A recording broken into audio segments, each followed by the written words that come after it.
And we are live. Dennis, what is up, my friend?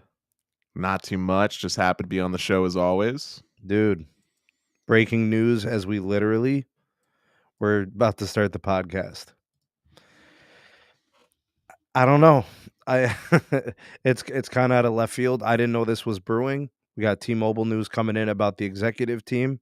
There's a bit of a shakeup, and it's all like the top tier, top level executives, right? We're not talking about moving managers and changing retail. It's not like that. We're talking about company, the executives, the ones that are at Bellevue, the ones that are calling the shots, leading entire departments. Like one was the business and consumer executive. Another is the customer care side. What was the other one? CMO, CCO. There's so much in this, and it's very much so like a shuffling of the deck, right? Like it's movement. So I do have the release up. I'll see if I could do a screen share, and then we'll see what it means, and we'll slice it and dice it. I'd like your opinion on it. I wish we had more information about what has been brewing at T-Mobile that would have instigated this, right, or inspired this. I have some knowledge, but I can't share it. No, snap. All right. Now I will say this: T-Mobile has been really quiet lately, which is unusual. When T-Mobile is quiet, it catches us off guard, right? Like it's not typically what they do. They're loud, they're boisterous, they promote themselves very aggressively. And I was just like yesterday, I was talking to someone. I'm like, man, Mike Sievert's been quiet, and that's unusual, you know. Well, I think it's worth saying. I know we joke a lot about Mike. We call him sweaty armpits, chart, we make fun of him and stuff like that. But all jokes aside, I've had the opportunity to talk to people that work under Mike, and he's actually not bad. He's actually more John-esque than you would think. And I'll just say some of these restructurings are in part due to us in the community. Our voices were heard, Sneed. What? Our voices were heard. You, me, them, Yeah, us? just T-Mobile customers. Our voices were heard. They got the message loud and clear. There was a disconnect between what T-Mobile's doing internally and how it's being perceived by the public. So some of these restructurings are in preparation for improving that. They have a special team that is literally just dedicated to basically like customer experience and like employee work culture and stuff like that. And they're the ones that like generate ideas. They're like how like the government has like a department that's like meant to like stop like pandemics from occurring. Well, this Mhm. team is all about that. Like it's all about like customer service and preventing things from happening. And they've been working silently behind the scenes. So this restructuring is in part to lead on future executions on things that are supposed to be happening. And I can't share what those are, but we're the reason why this restructuring occurred. So the calls for like Cali Field, the customer service situation, were probably the loudest. Mm-hmm. Okay. I mean, that's been going on since call centers first started going overseas, Mm-hmm. and then it got worse. Like, so I'm not on Reddit. You know me, dude. I think that place is a toxic dump. But the information that people can get from certain individuals from Reddit, you got to sift through a lot of trash, but it's there, right? Like the people that go there bellyache and complain, I would bet you that T-Mobile reads most of those boards They do. and they look at that as free information, right? They're collecting data for us. Okay, what are we doing wrong? What do we got to fix? And see, here's the thing, and it's interesting you brought this up, Dennis. For a big company the size of T-Mobile to be responsive that quick is commendable. You got to call a spade a spade. T-Mobile is one of 3 national mobile network operators. For them to obviously admit that something is wrong, put in a plan, already start the execution of that plan, it's commendable. I'm like you, Dennis. I'm here to call a spade a spade. I call it like I see it. We try to be as objective as possible. I've always said that T-Mobile was the best when it came to customer care. When I was trying to use the T-Mobile home internet, Mm-hmm. they treated me like a king. They didn't charge me.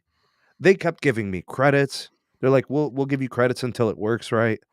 We'll send you another, gateway." They were great. They tried to help me. The customer care reps, I feel, are great. Like they have always been good to me. The customer care reps.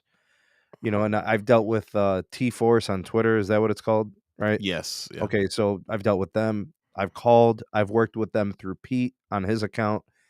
They've always treated me well, man. I never really had problems and credits and this. Everything was always cool. Now, the one thing that they don't do well is I think it's the communication of like tower upgrades and some of that. And I don't know how much they're allowed to share, what they know. So I don't hold that against them. But I'm telling you, man, for them to make that pivot and adjust and address it, that's commendable because here's the thing. That's their calling card. If they lose customer care to Verizon or AT&T, they only have one more thing on their side. Price. So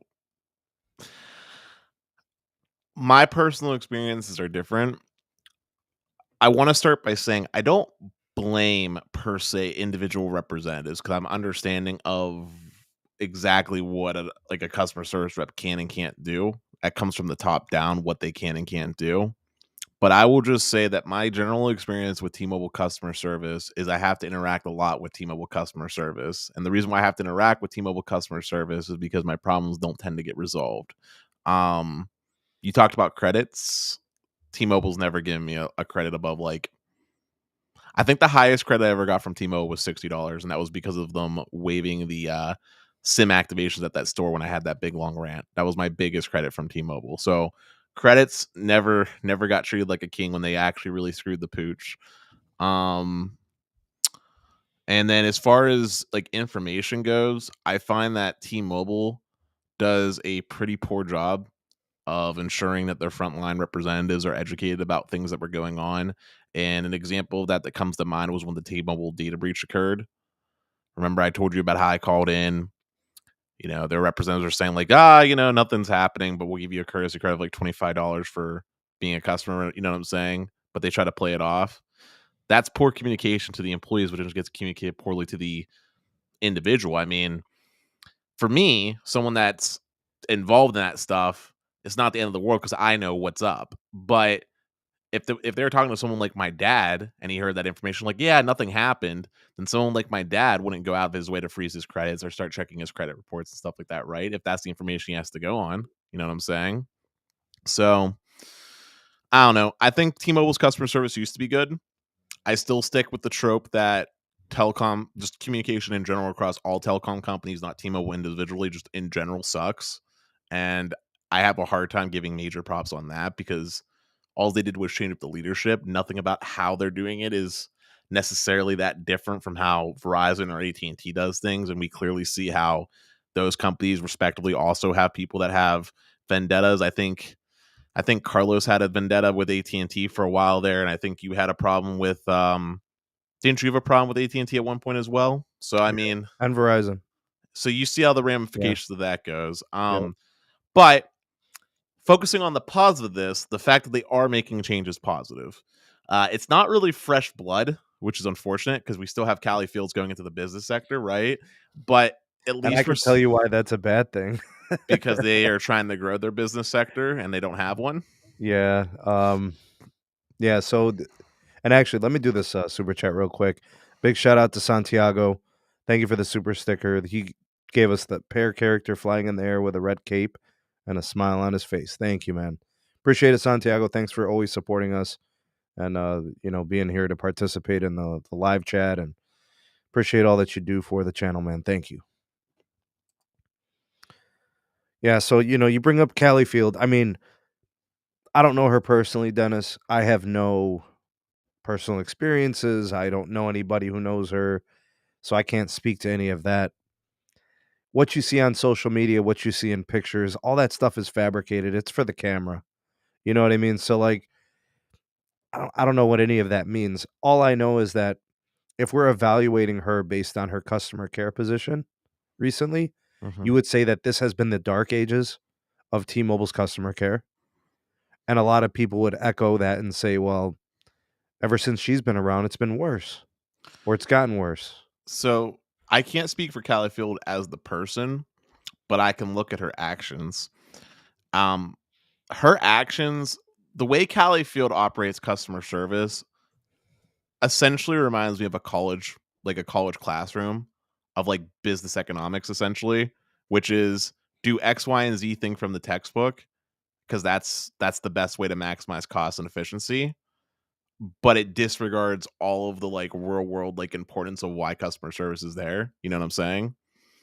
So like what I'm getting at is this. I feel like Callie Fields from a job level, I'm not talking about her the person, but from a job level, the way she executes on things is very much by like old school textbook without creatively thinking about the identity of T-Mobile and like what they need to fulfill in the end all like product, which is the service of customer service.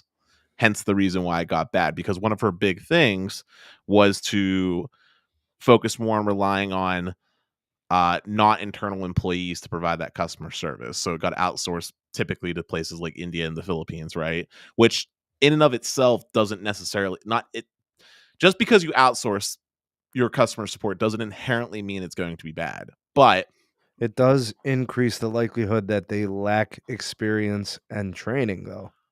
right, but it does bring on new challenges. Because frankly speaking, outsourcing customer service is something that every company has to do. It's just a fact because there's not enough people in the US to work all those customer service positions that need to be filled. And even if there was, there's not enough people in the US to work all hours of the day because people expect 24/7 support from companies of T-Mobile size. So you have to outsource. That being said, there's ways that you could do it in an affordable manner, and there's ways that you could do it in a quality manner. The quality approach would have been doing something along the lines of like T-Mobile actually employing internal employees in a respective country and then training those employees versus just relying on some random company that their whole gig is outsourcing customer service for different companies type of deal. But I don't know. Hopefully these changes. I feel like I'm getting off the point that you want to bring up, but I'm hoping these changes end up being positive. You go ahead and say what you want to say, but that's kind of my thoughts. Well, I think what we could do is we could just go through the shakeup, and then those that are listening in now can kind of take it in for the first time. Sure. All right. So if you guys want, you can find the full article over at T-Mobile, tmoreport.com. Here, I'll just share it in the chat for you. Okay. So I got it here. I'm going to do a screen share if I can. I think, yep, there it is. Share screen. I got you guys. Okay. All right. Let me know if you guys are able to see it now. All right. There we go. Let's go ahead and we'll put us on the. Nope, that backfired. Okay, we'll just go with that. Let me get rid of the chat for a second. Let's. I'm just trying to get rid of the chat here. How do I? Whatever. I'll read it to you guys. All right, let's do this. Okay, so changes coming to T-Mobile executive leadership. John Fryer taking control of customer care, and an employee sent out by Mike Sievert, the CEO and president of the consumer group, John Fryer. The emails detail changes coming to several leadership roles in the company, labeling as necessary to ensure a new era of Uncarrier. All right, Dennis, let's take a look at that first part. New era of Uncarrier. Do you think this means they get back on the T-Mobile Uncarrier horse and start innovating on carrier moves again?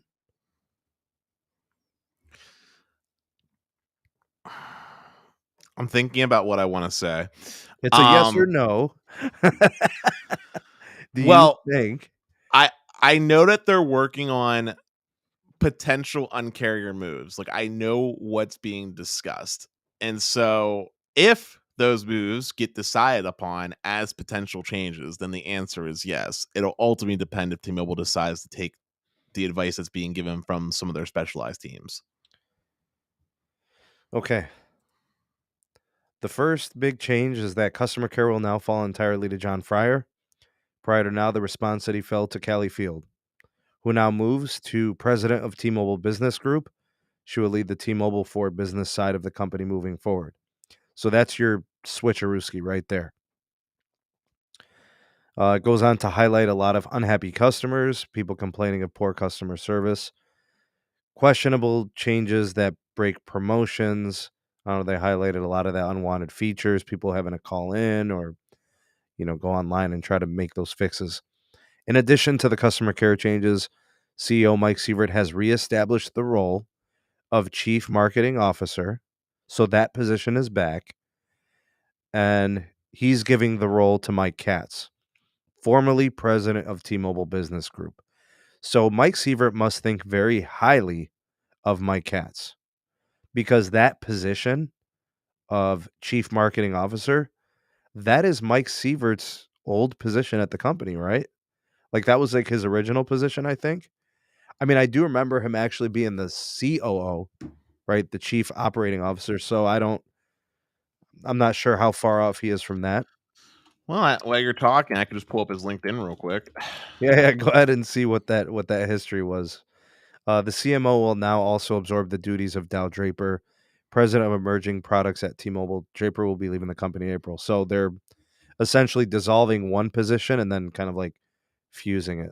All right. So and then someone by the name of Marcus East, the chief digital officer, now becomes a part of the senior leadership team.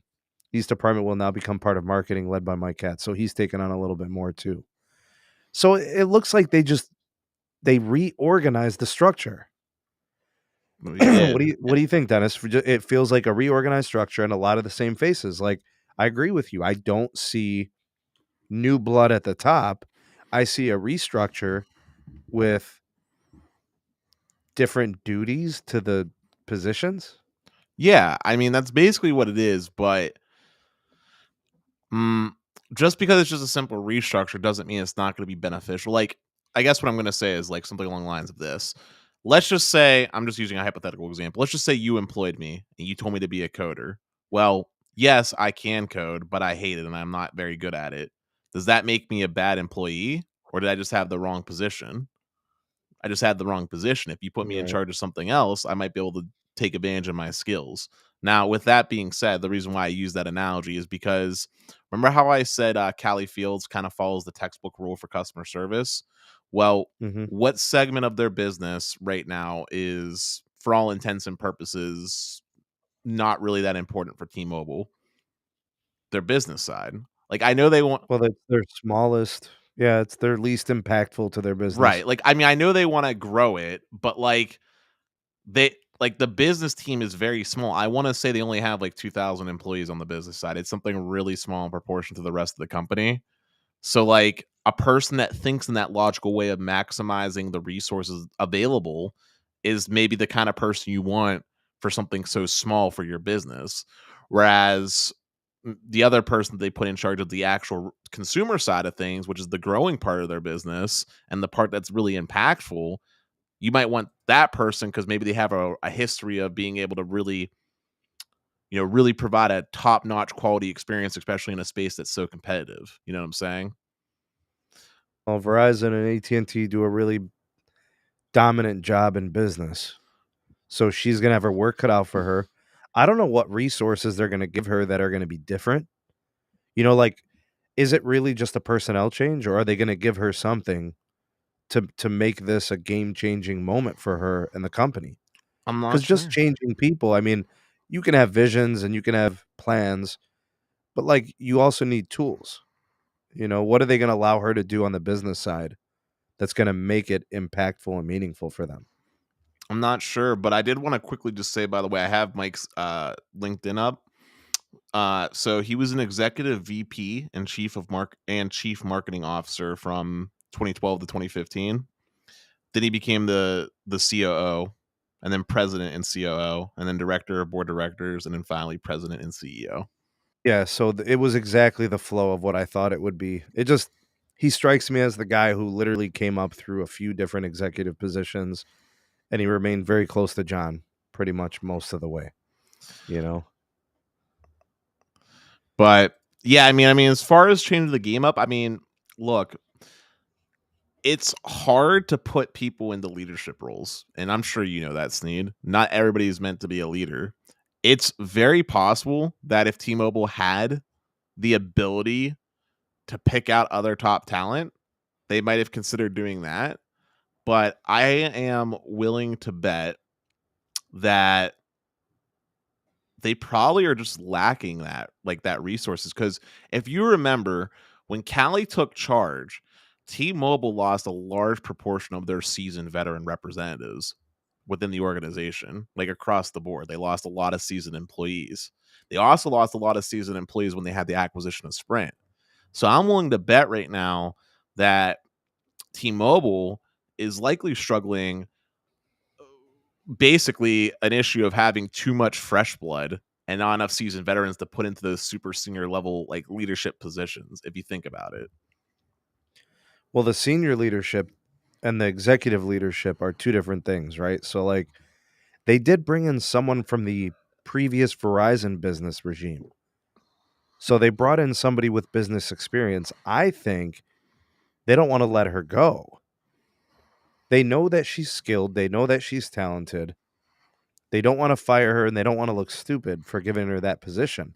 So, this, I know a lot of people may not understand this, but these CEOs don't want to look wrong.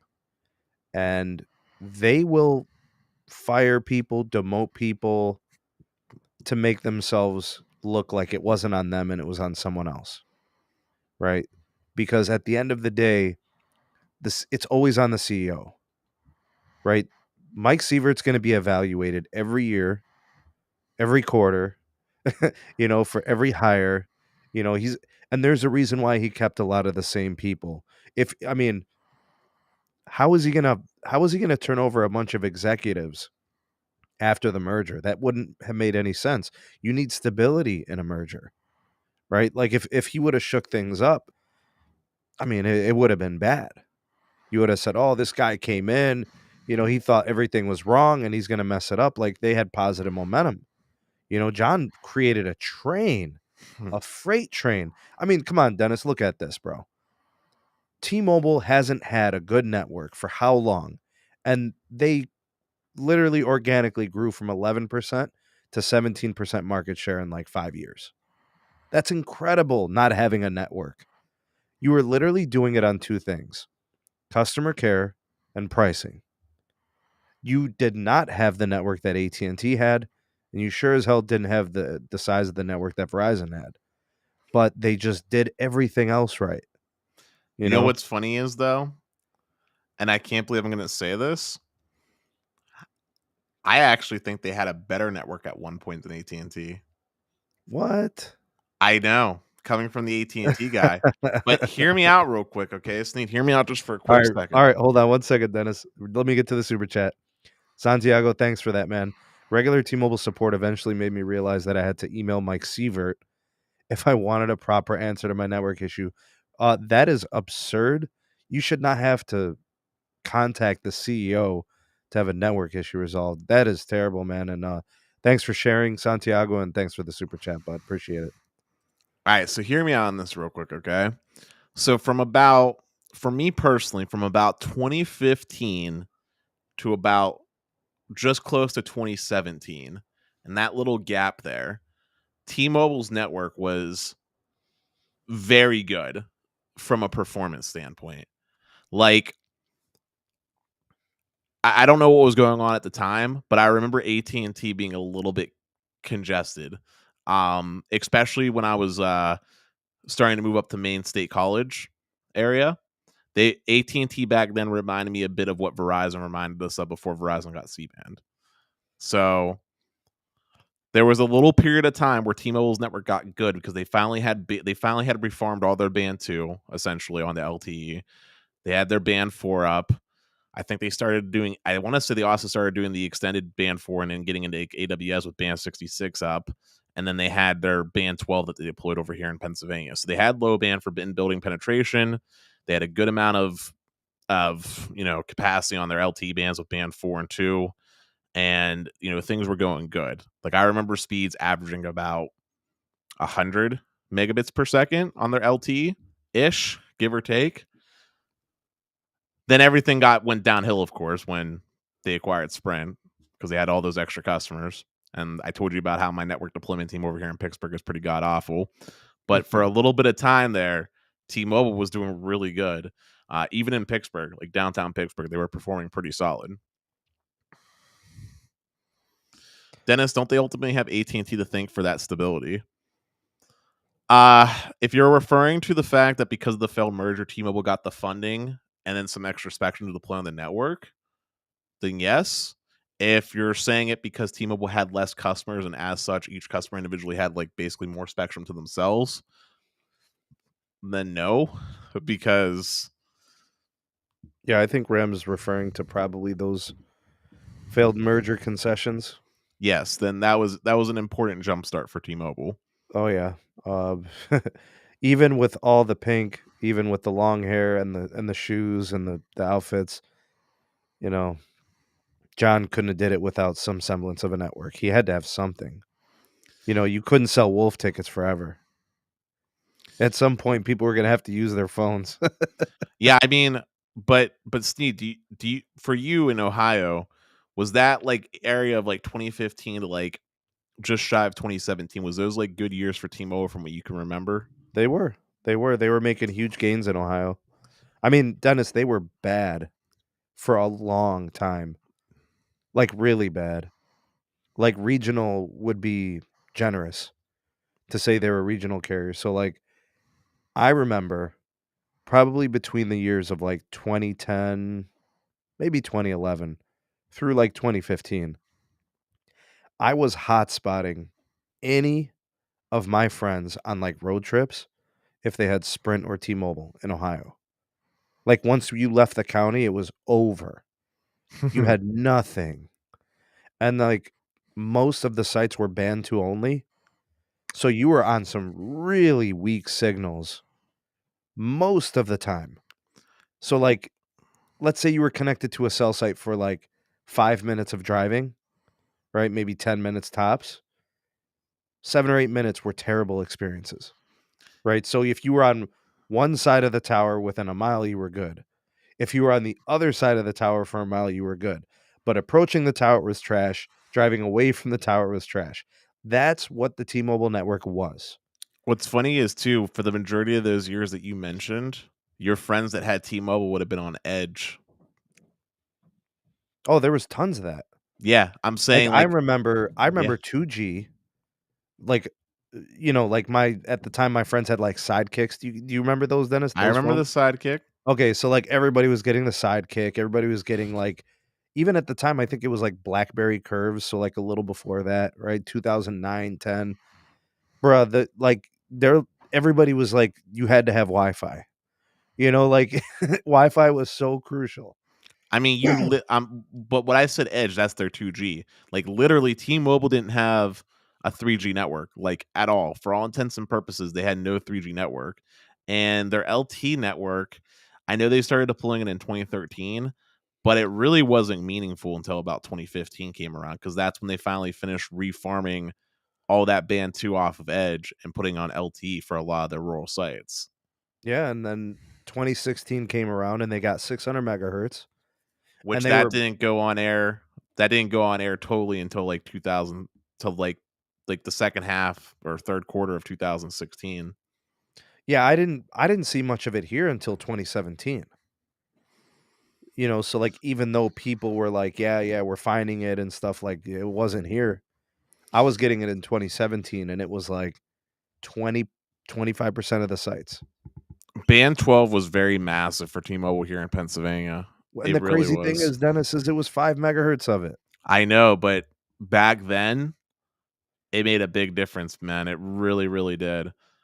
I mean, I've told you this before, and I know you laugh, and you probably don't believe me when I say it, but band 12 5 megahertz is faster than band 71 5 megahertz here in the Pittsburgh market.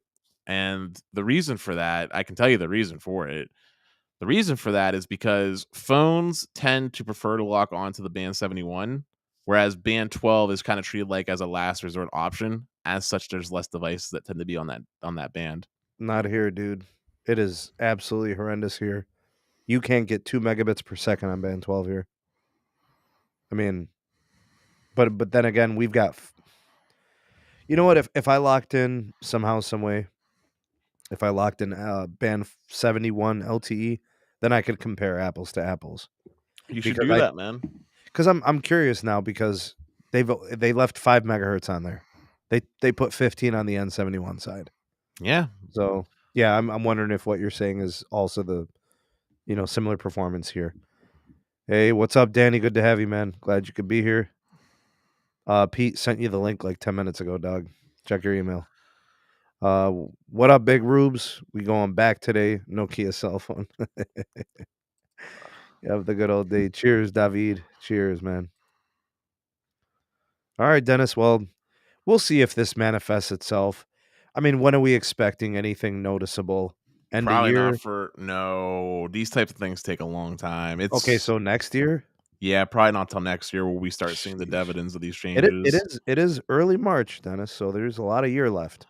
Yeah, but come on, Sneed. You know how companies like this roll, It takes dude. at least a year. Yeah. I mean, like I'm just gonna say for the sake of argument, hypothetically speaking, let's just say T-Mobile was a freaking unicorn and they managed to make all the changes happen today. Even if that happened, it would still take a long time to retrain all of the personnel. I mean, old habits die hard, man. You'd have to totally like you're talking about customer service here, okay? Do you know how hard it is to change how people interact with other people? There's a lot of habits that have to be broken. Yeah, I mean, I get it, man. I've always compared big companies Mm-hmm. like T-Mobile, Verizon, AT&T, especially like AT&T, which is just crazy huge. Trying to get them to change is like trying to bust a U-turn in an 18-wheeler. You know what I'm saying? Like that is not easy to do. Since we were talking about T-Mobile and their network, by the way, I don't know how well you can see the UC icon. Probably not very well, but that's the speed that I'm getting on 5G UC. That's what That's are the your best you thoughts on got, huh? that? Okay. All right. Well, I mean, I don't really have thoughts on it, man. It's not very good. Really? No. Because I'm being a little bit more optimistic and saying that's a big improvement for T-Mobile considering my house. I wonder if this looks better now. You can see the UC icon now, yeah? Barely, maybe. I mean, I see the icon. I'm questioning your judgment though.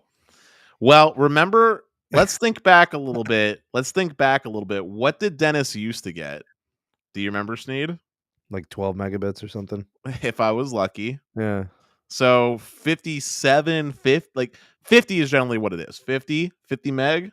It's a big improvement over 12. It's Yeah. I usable. mean, yeah, I'll give you that. That's true. So then you could be encouraged by maybe it continues to get better. Maybe. I mean, look, truthfully speaking, the only way T-Mobile gets better where my house is at, is if T-Mobile either A, upgrades the tower that's actually close to my house and actually points it at my house instead of pointing it at the airport because they're pointing it at the airport, or B, if they add another cell site somewhere in between, which I know where all the cell sites are going up at in my area, and unfortunately, they're not around me. They're putting it in an area that's already super dense. And as far as them repositioning how cell sites are angled, I have no faith. I mean, literally, look, dude, I told you before, but because no one could explain this to me, but seriously, the cell site that's literally right next to my house, like literally, if I were to walk through the woods, okay, I can go touch that cell site, okay? That cell site is pointed towards the Pittsburgh International Airport. The cell site that's closest to the Pittsburgh International Airport is the one that's pointing my direction and covering my home. Tell me how that makes sense. It doesn't. It makes I no sense. I mean, you're questioning how they built it and how they placed it. Yes, I'm questioning the logic here. It doesn't Which, make by any the sense. way, I mean, that takes years of planning. Like, so what, the way that these things work, from what I understand over there at T-Mobile and pretty much all carriers, the engineering team builds plans for like how they are going to overlay their tower sites, Mm-hmm. spacing. They look at SINAR, overlapping signals. They look at all these things and what bands they have and what frequencies, and they must have put in for some kind of a permit, an acquisition of that site for a lease, and then they must have did something else somewhere nearby, and then now they've got some kind of like a noise issue because I, I just think it's interference, because if you're close, it shouldn't be a signal issue. Also, this is for Darian. He asked, "What other carriers do I got the speed test at my home?" This is Verizon on the Galaxy S22 Ultra. Nice, man. So that's Los Red. I mean, to be clear here, I didn't say Verizon was that exceptional either at my house from a speed standpoint. But that's because I'm probably connecting to band 66, band 13 right now. But regardless, that was Verizon, and then AT&T, I'd have to actually switch my eSIM out. But you guys already know, like, it's already well known. AT&T is like literally the best thing since sliced bread to come to my market. I mean, we're literally, based off route metrics, we're literally the fastest median city for AT&T. So there's no Yeah, point they're even doing showing. good there. Yeah, they're definitely doing good. We got a super chat here from Big Rubes. He remembers having Alltel for wireless in Kenton, Ohio. Alltel still around? The answer to that is no, bought out by Verizon. I do think there's some Alltel in some places around the country. I'm not sure how they operate as a company or whatever, but Arizona 85 degrees, great content. Hello, Dennis. Thanks, Big Groups. Appreciate all that you do, man. Thanks for supporting us. What up, Big Pete? Man, that super chat came in before I got up and walked to my computer. What up, Pete? So, Fryer, the store guy, got moved to customer service, right? Yes, he got moved to the care side of customer service. David, how am I liking the S22 Ultra? So the iPhone 13 Pro Max is still my daily driver. I'm not going back to the Samsung. I know it's crazy. But the phone itself, the Galaxy S22 Ultra, it's a pretty decent phone. The S Pen's great. If you love the Note, you'll like it. I'll be honest, it has, and I talked to Carlos with this too. It tends to feel a little sluggish at times. My hypothesis on that is it has to do with how the LTPO display is operating. Basically, my hypothesis is that it's going down to 1 Hz. So when it comes time for me to do the next thing, if I was on like a static screen, that little bit of a ramp up is why I'm feeling that little bit of like sluggishness, because it only happens if I'm doing something that's like text based. If it's something like a video is playing in the background and I'm doing other stuff on the screen, I don't feel that happening. But if I just like had it on the home screen and then went to go open up something, I notice it tends to be like, it needs to like warm up for a second. But it's a good phone. That's pretty crazy for a phone with the cutting edge processor and then like 12 gigs of RAM. Yeah, I mean, it's a good phone. Like, to be clear here, that the main claim to fame on this device, all right, is its wireless performance. And I'm not just referring to just like the cellular side of things, but also like on the Wi-Fi side of things as well. Like, everything about this from a wireless standpoint is the best that we've ever seen for consumers. It holds on to cell signals like I've never seen any other device do before. And that's the claim to fame for this thing. Because honestly, battery life on this phone as well, it's not that good for battery life. It's not as good as the iPhone 13 Pro Max at the very least. Yeah, the iPhone 13 Pro Max is a legend. So it's like, an absolute legend. Yeah. So like ultimately, I mean, it's like I said, it's a great phone from Samsung. I think it's one of the better ones they made to date. But ultimately, at the end of the day, I've converted over to Apple as my daily driver.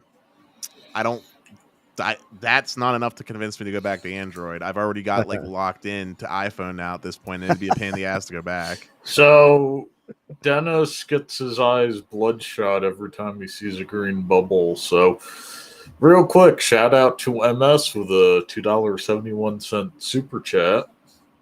Just another great live stream. Thank you guys. Thank you for your generosity, MS. Thanks, MS. Appreciate you, man. Ram said he noticed what I was saying, by the way, about it being sluggish.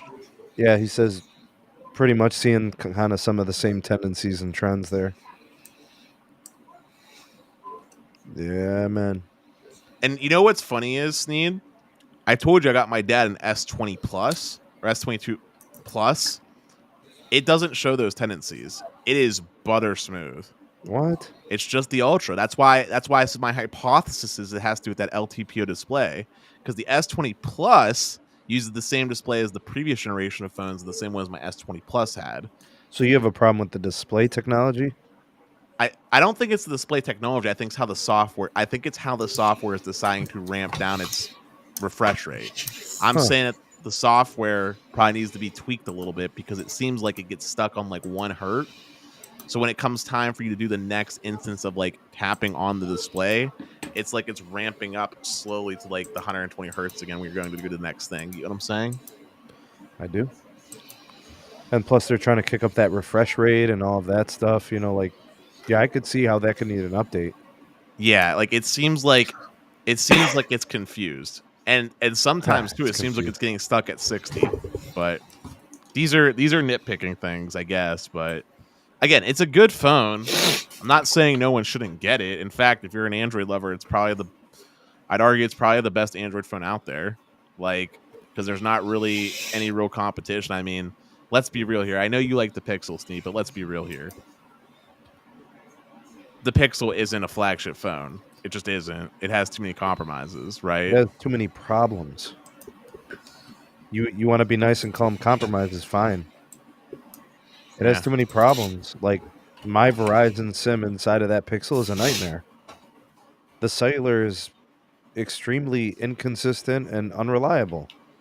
Sometimes it's incredible and it's better than the iPhone, and then other times it's not catching the tower site I'm approaching.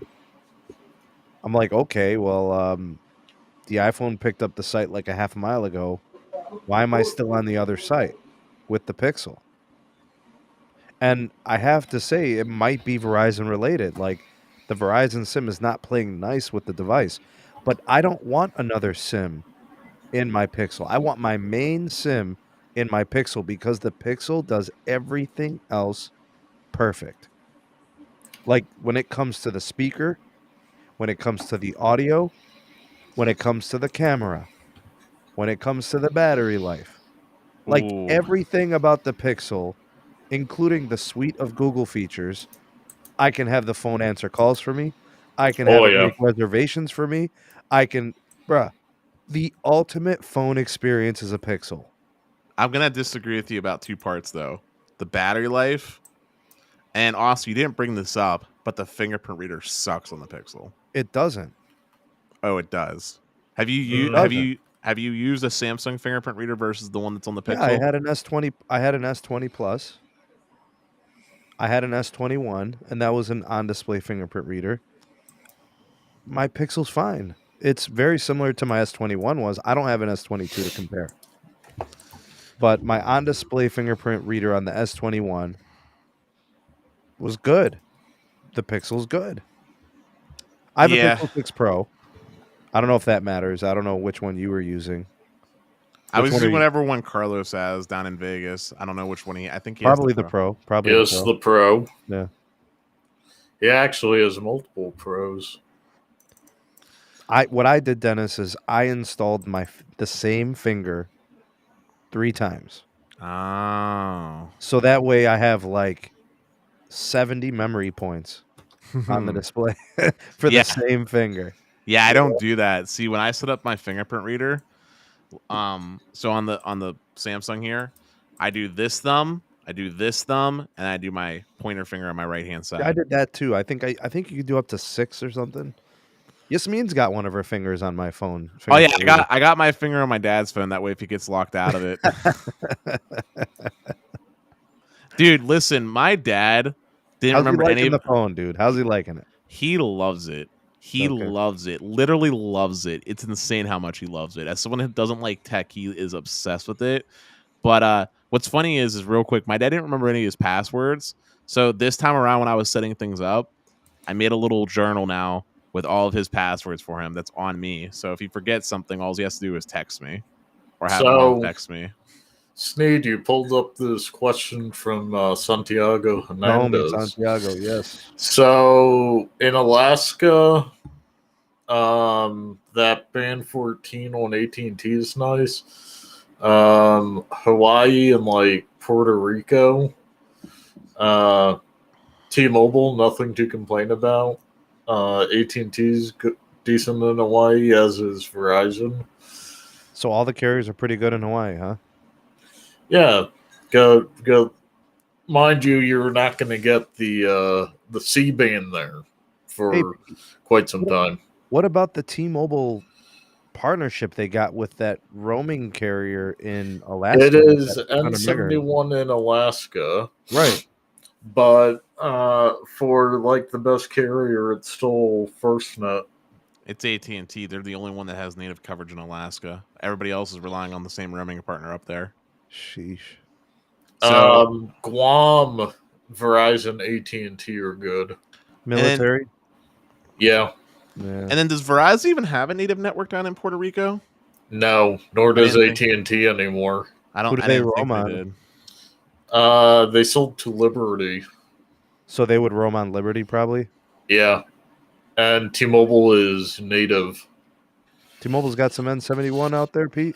N41 out there. N71. Oh, snap. They got a fast network in the PR, bro. But the way I would rank it is AT&T's Talk to DJ Jaden Tech about it. He uses T-Mobile. So the way I would rank it, and it's easy for me, is AT&T's best in Alaska. Down in Hawaii, I'd still say that's AT&T land. Puerto Rico, I would say, is T-Mobile. And then AT&T. And then I don't know anything about Guam. But by the way, U.S. Virgin Islands, T-Mobile is the only carrier in the U.S. with native coverage. I feel like I've heard that before. That seems to...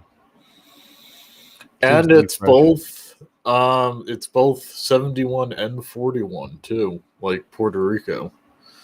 Nice and fast. But there's probably a lot of people still on LTE phones there, right? Yeah, and you also have higher ping because unlike native US, like continental US, you're basically getting your fiber run to underwater to Florida on your towers, but it's an island in the middle of the Caribbean. All right, we got to... If you complain about the latency, look around you. If you see ocean and palm trees, just let it go. Although, I think it was PA Tech went down to the Virgin Islands and said he got pretty good AT&T despite it being roaming. It has to do, yeah. AT&T is good down in Puerto Rico. They're really good, despite it being roaming. So yeah, even though it's roaming. But again, if you complain, just look up and enjoy the Caribbean. Hey, big shout out to Darian. What is the time frame on these AT&T streetlight deployments? It's in testing phases currently. So I wouldn't expect another update, probably not until the end of the year, like Q4, and then maybe not commercial deployment until next year.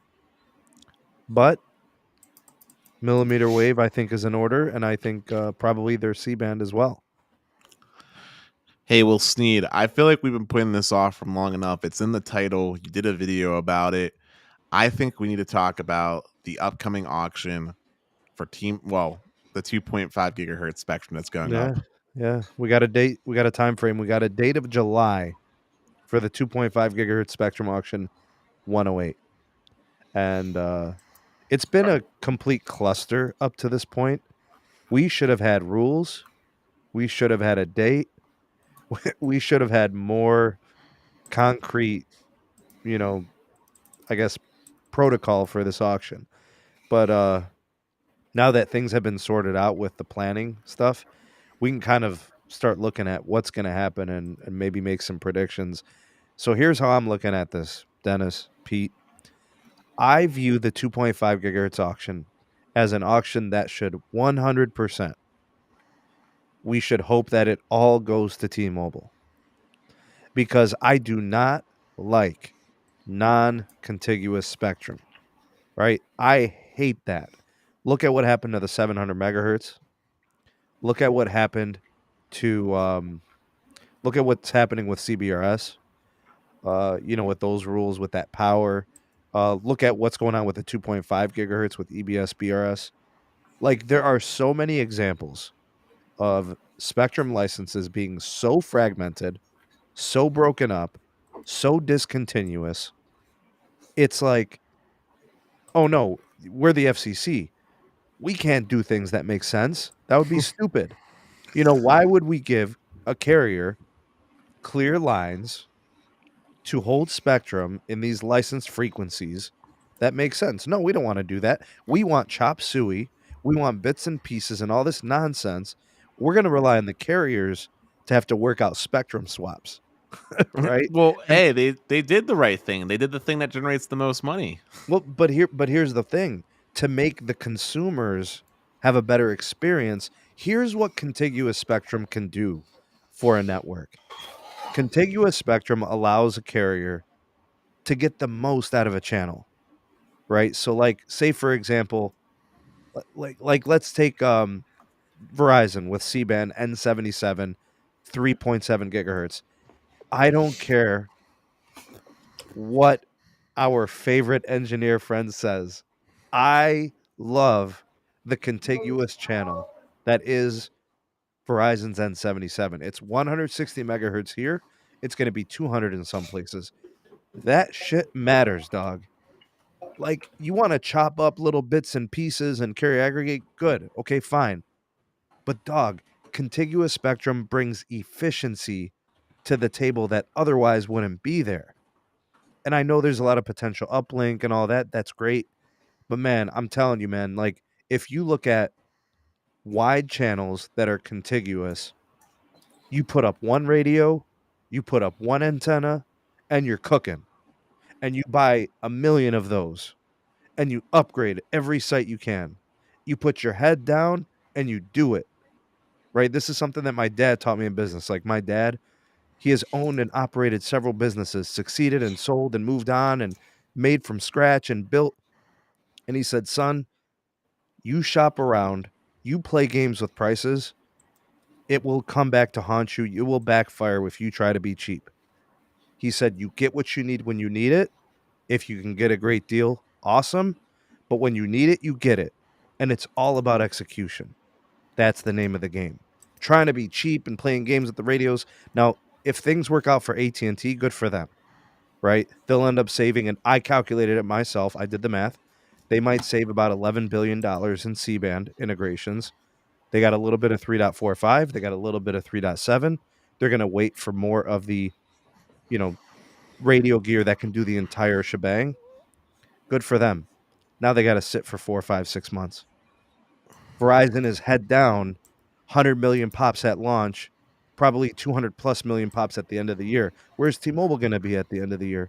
Or AT&T, I mean, maybe 150, maybe.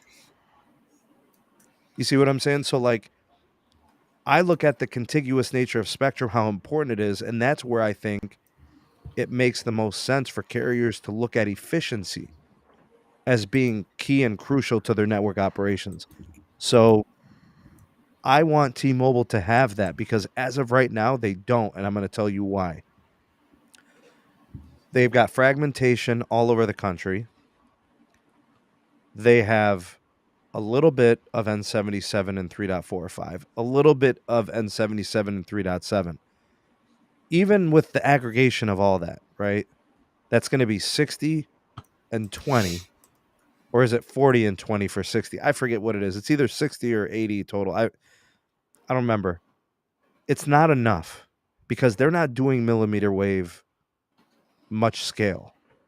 So they're going to be the most reliant on mid-band. So they need this, actually. And they're the only carrier that I know of, at least, that needs to get to 300 megabit per second average in California.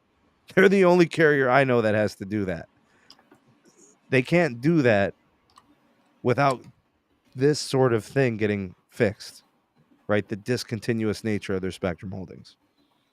So I want them to get all of it. So I was making a joke. When I was saying the FCC was doing it right, I was making a joke saying like they're interested in the money. But that being said, I agree with you. Out of all the carriers, I hope T-Mobile gets it. It makes the most sense for them. They already got the equipment on air to make full utilization of this in the most efficient way possible. That being said, and I mentioned this as a comment to someone on whenever you did your video, even though this will definitely have benefits for T-Mobile as a company, I don't actually think it's what T-Mobile needs the most at the moment. By that, I mean this. T-Mobile has a lot of spectrum that they have at their disposal that they could be deploying into their network. And while they can put it up on air, they don't have the ability to actually utilize the potential of the spectrum at the moment. What they need, and we've talked about this on previous shows, more than anything, is they need to get their own backhaul. They need fiber. That's the thing that T-Mobile needs the most. Spectrum is helpful in the long term. It's helpful as a company if you want to sell. But until T-Mobile starts upgrading their backhaul and rearranging the way their grid is set up, the extra spectrum is not going to have any realistic impact on consumers for quite some time. I mean, I think the only phone that would be able to utilize the amount of spectrum they'd be able to deploy on air, assuming they got all of the N41 that's up for auction, would be the S22 Ultra, because it's the only one that can carrier aggregate.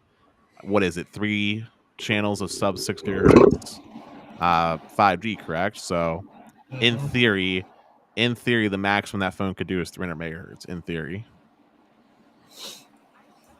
Oh no, Siri! Bad Siri. You said theory and then Siri turned on? Yes. Oh man, she sucks. I know she does. I didn't say I used Apple's voice assistant. Are you able to change out that voice assistant to a real one? I wish. Unfortunately, Apple, you know them with their locked-in integrated ecosystem, for better or worse. But anyway, that's my stance. I hope they get it, although I did see some comments saying that people are hoping AT&T gets the spectrum. RFK was saying he hopes AT&T sees it, and I know a few people were does RFK still resell Nextel on the AT&T network? You might have a conflict of interest on that opinion. But I mean, no, but jokes aside, I mean, hypothetically speaking, if AT&T got the spectrum, what benefit would that have for us as consumers, and what would it mean for AT&T? How could AT&T meaningfully benefit from 2.5? You know what we got to do? What's that? We gotta actually look at the spectrum that's going up for auction. Let's take a look at the blocks and what type of spectrum depth, people are going to be able to bid on here.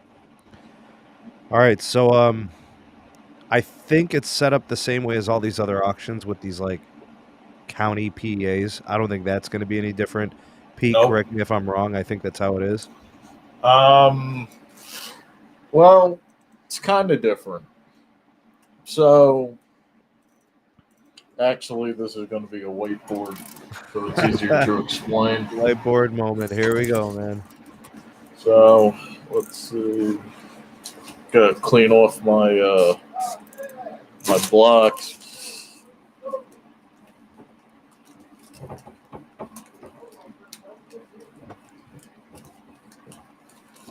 Yeah. So the EBS the church and education spectrum is already held by leaseholders in church and education institutes. And say this is, I don't know, to you, Boulder. Get us a little focus, Pete.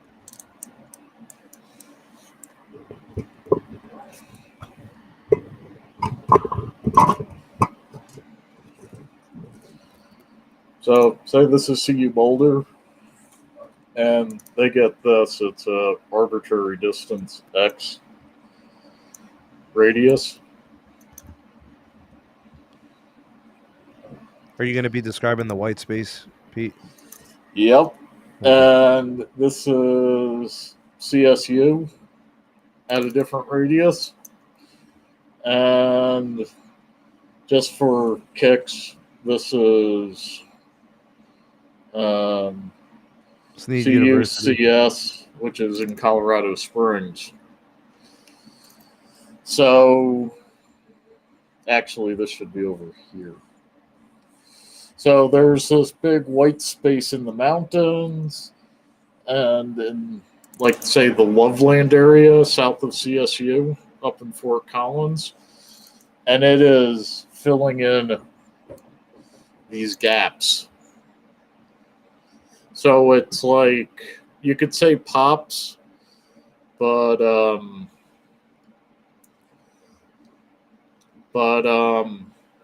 the gaps, the already existing university coverage may intercept the pops.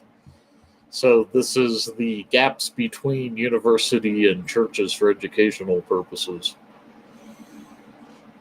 Does that make sense? So, Pete, let me give you my take on this, right, Doug?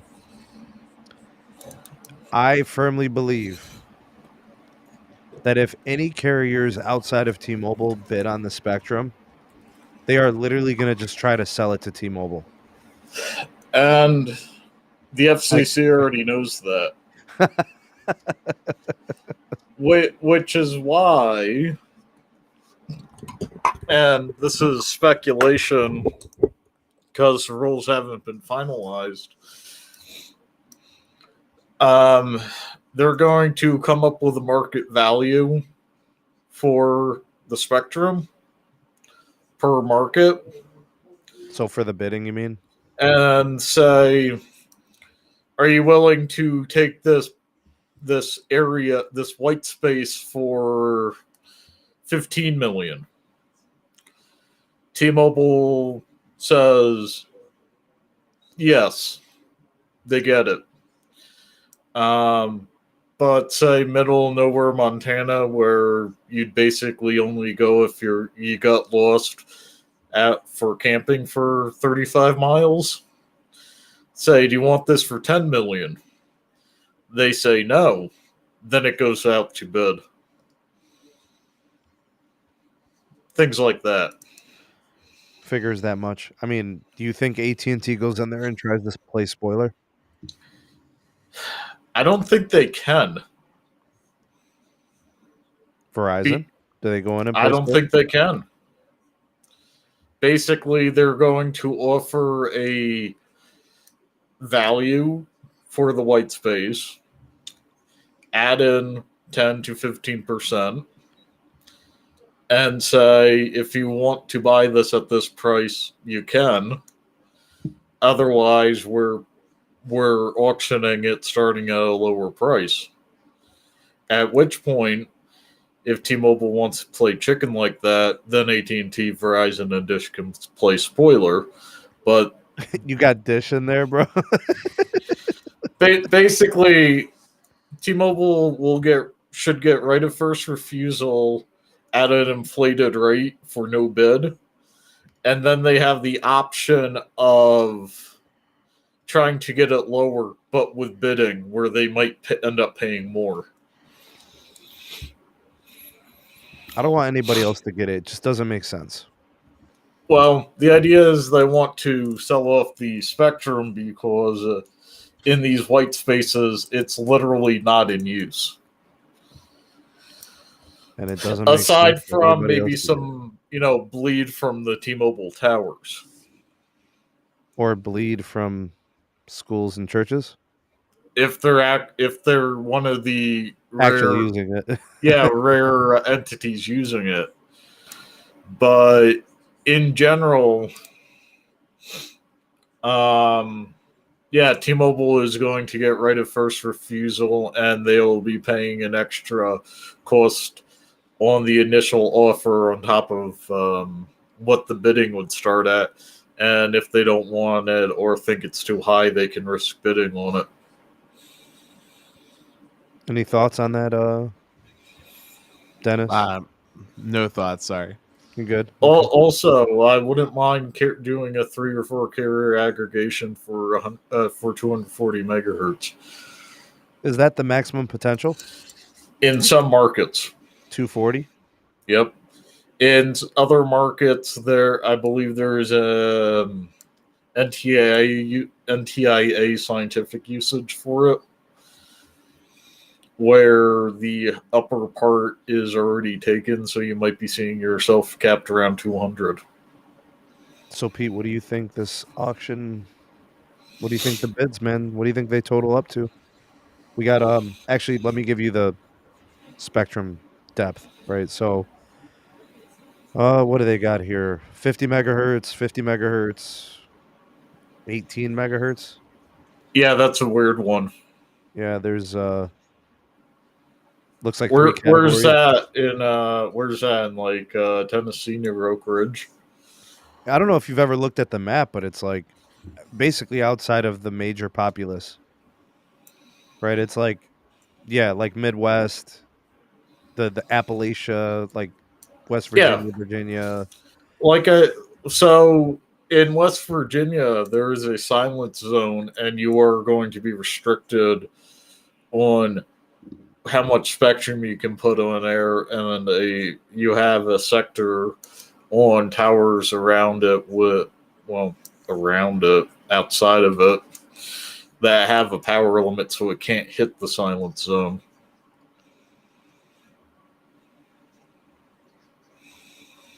Because they're basically already using the spectrum to do space communications for the government. Which is why Hawaii doesn't have N77. You know what, Joshua? This is a good question. I don't know. A lot of people are telling me that 3G is still up for AT&T. So I don't know. It's based on the market, but I'd see refarming completed by 2026 at the latest, start of 2026. Jesus, you think that late? Pete's crazy, bro. Don't listen to him. Man, no, based on the market. There are some markets where it's going to be done before 2023. 2026, though, Pete. Come on, man. So, yeah, there are some markets where they may actually have a profitable broadcast of it. Yeah, but Pete, they've got like... I know. They've got how many markets that have 5 megahertz of N5? Like, that literally can go to 10 megahertz with a retune. Like, that would be overnight. that would be nice now if that could cover my dead zones. Yeah, exactly. You've told me about Long Mountain. You've told me about the lack of tower density. And, I mean, what the hell's the point of having 3G services up? 99% of devices are LTE 5G. They're not 3G only. Just move the 5 megahertz over. That's a retune. It's done overnight, dude. Come on, man. Hey, Pete, I got a quick question for you since we're on this topic. I was just wondering, can you explain why an additional so going from a 5 megahertz channel to a 10 megahertz channel has such an impact on overall performance, like as a performance increase? So if at a 5 megahertz channel, if it's like the only thing available there, until we go standalone and like put a finger on the attenuation of it and how well we're controlling it, at 5 megahertz, you're getting at most 3.5 megahertz covering everybody using it, which, explains why the 5 megahertz of 12 some carriers might as well be on 3G, because that's literally what a 3G channel is.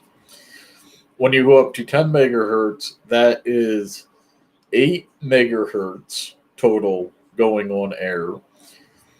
And due to fluid dynamics, it can be pushed further simply because it takes longer to completely degrade.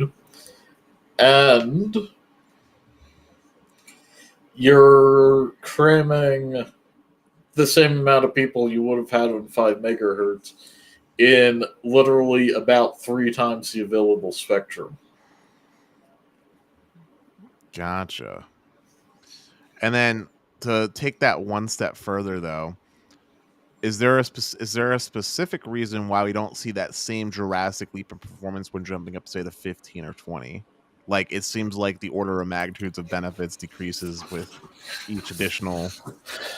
Because with 15 and 20, with the exception of the Dish AWS, they're not full contiguous blocks. FCC, dog. In some situations, if you have 15 megahertz of one thing, you're literally required to broadcast it in 3 5 megahertz chunks. So remember I was talking about the contiguous blocks, Dennis? Mm-hmm. Like, this is what I'm talking about. Like, you can literally change the efficiency of that channel, probably improve it by like 15 to 30% just by having Minimum. it, right, Pete? Minimum. Yeah, like, it's crazy good. Like, and it's all physics. And the crazy thing about it is they're leaving it up to the carriers to have to do spectrum swaps. Like, what if they don't come to the table, Pete? Then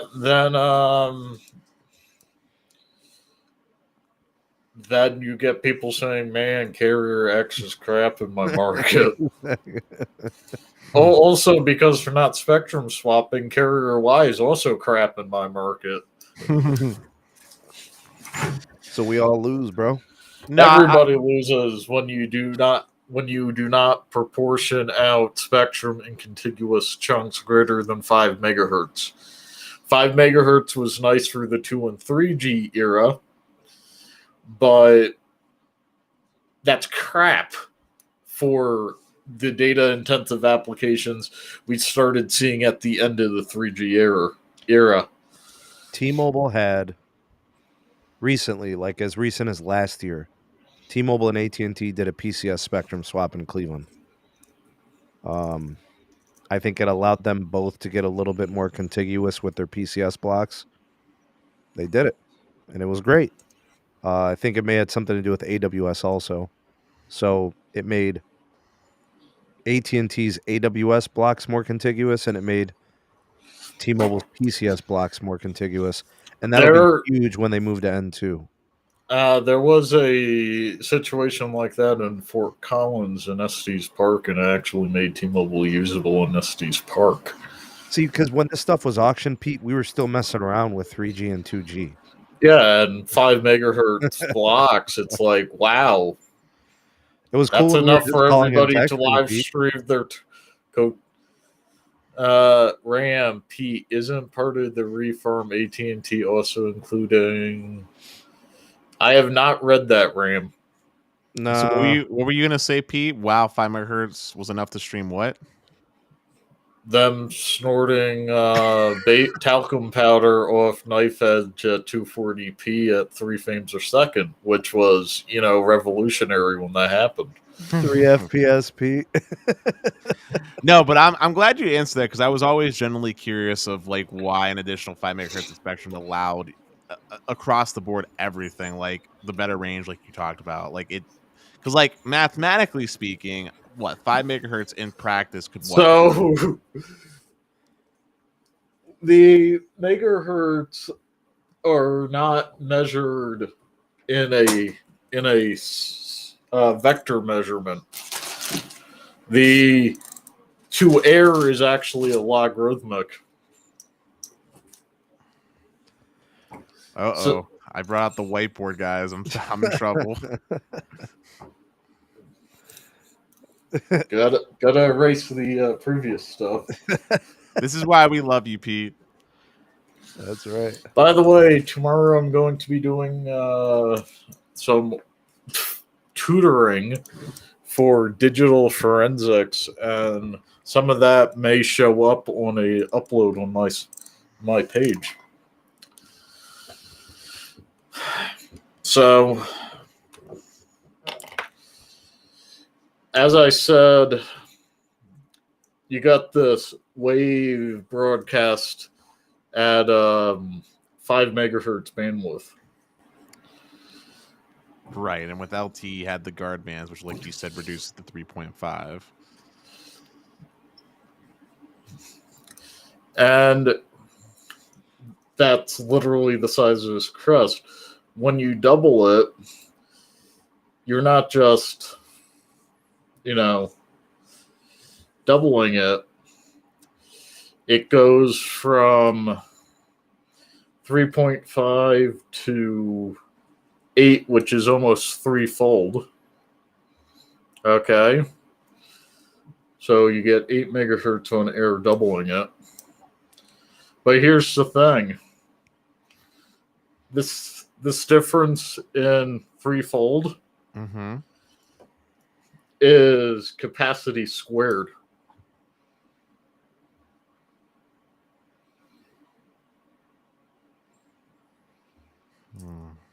Because it's 3 log 10. So for those of you out there that aren't really sure what a logarithmic scale is, they're not linear increases. These are logarithmic increases. So it's a very great increase in capacity and efficiency. It's not like going from 1 to 2 is adding 1. Going from 1 to 2 would essentially be doubling or tripling, right? Like you got, for anybody out there who knows about Actually, wait, no, it's not 3. It's 3 times 10 log 10. You know what this reminds me of, Pete? You remember the Richter scale? That's actually what this is. Yeah, the Richter scale is what this reminds me of because that's a logarithmic scale. Same It's thing. also 10 log 10. Yeah, so it is the same thing then. Okay.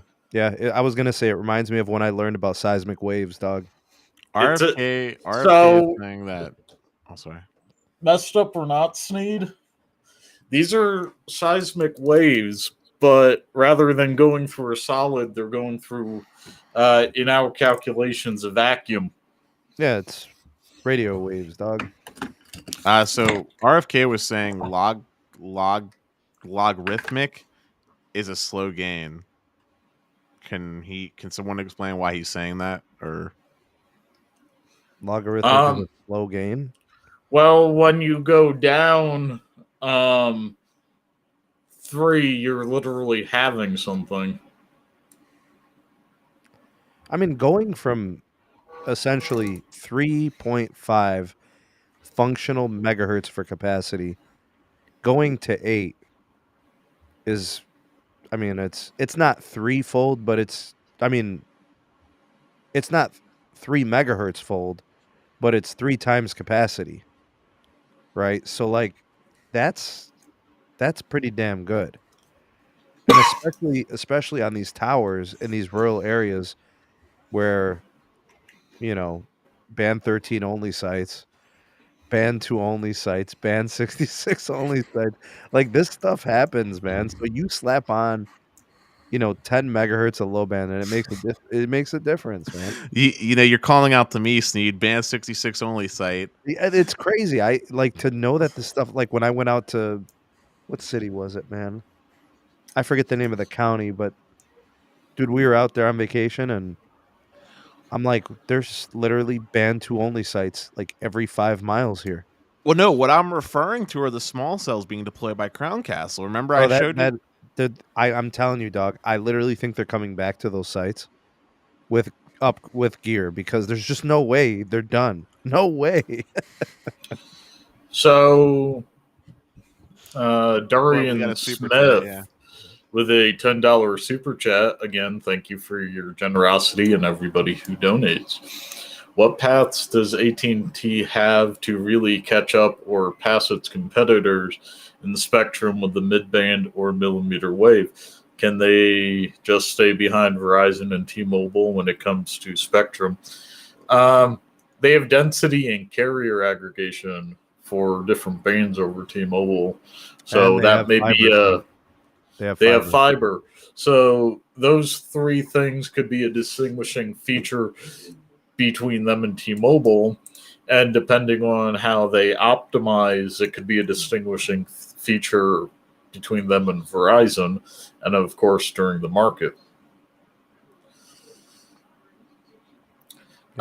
Ricky is saying I'm crazy for thinking 10 or 5 or 10 megahertz. So 10 megahertz of N71 is a tenfold increase over 5 megahertz when it comes to capacity. Yeah, and you know what? It's all relative.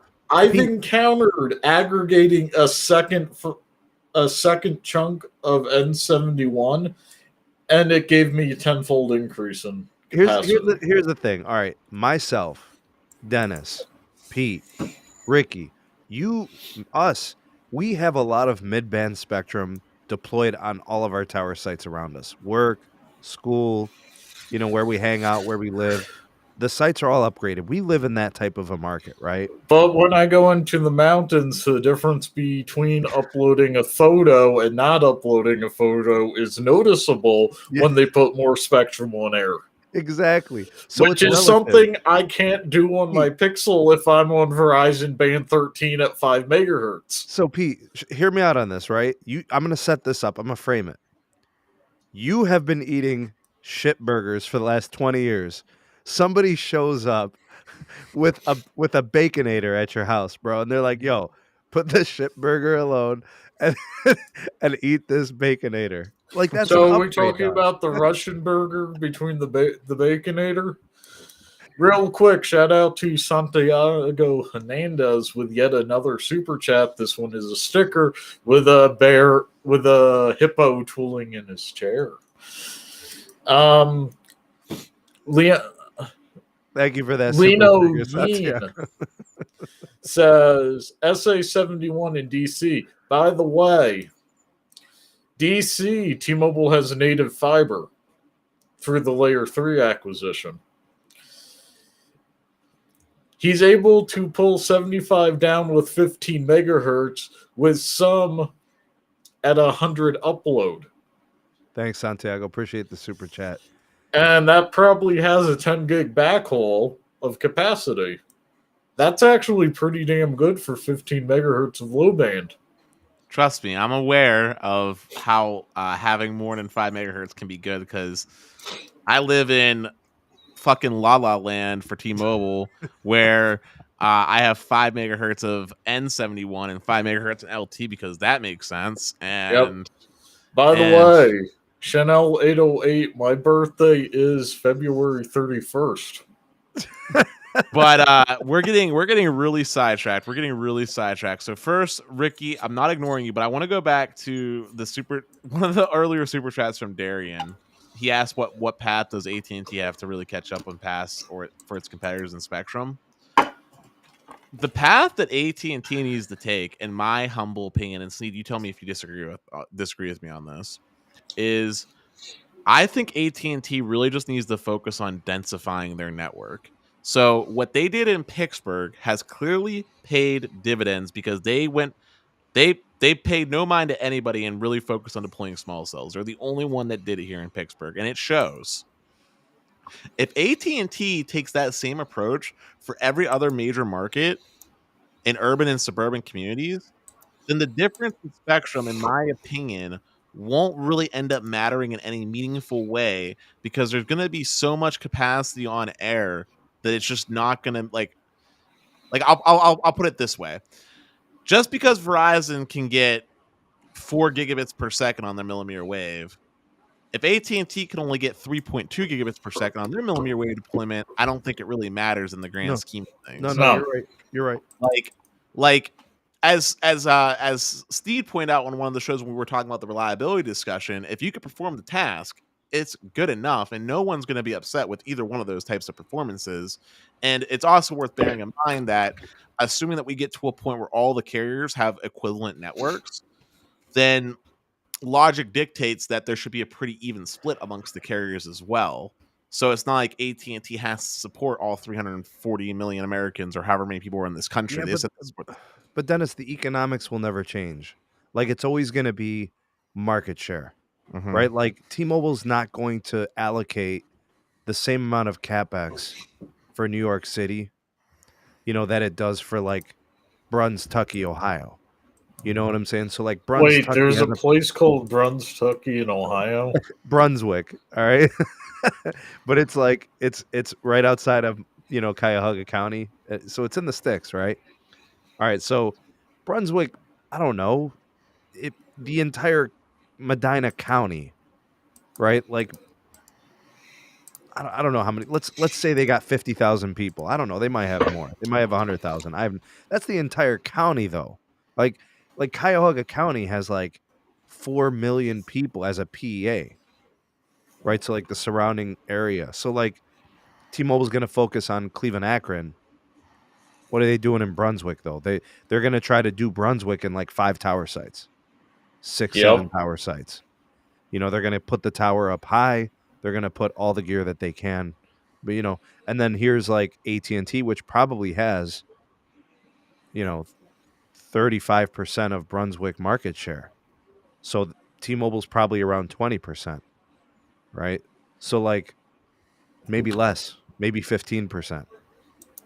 So T-Mobile's going to put very little into Brunswick. AT&T is going to put a lot, and Verizon's going to put the most because Verizon's got the market share.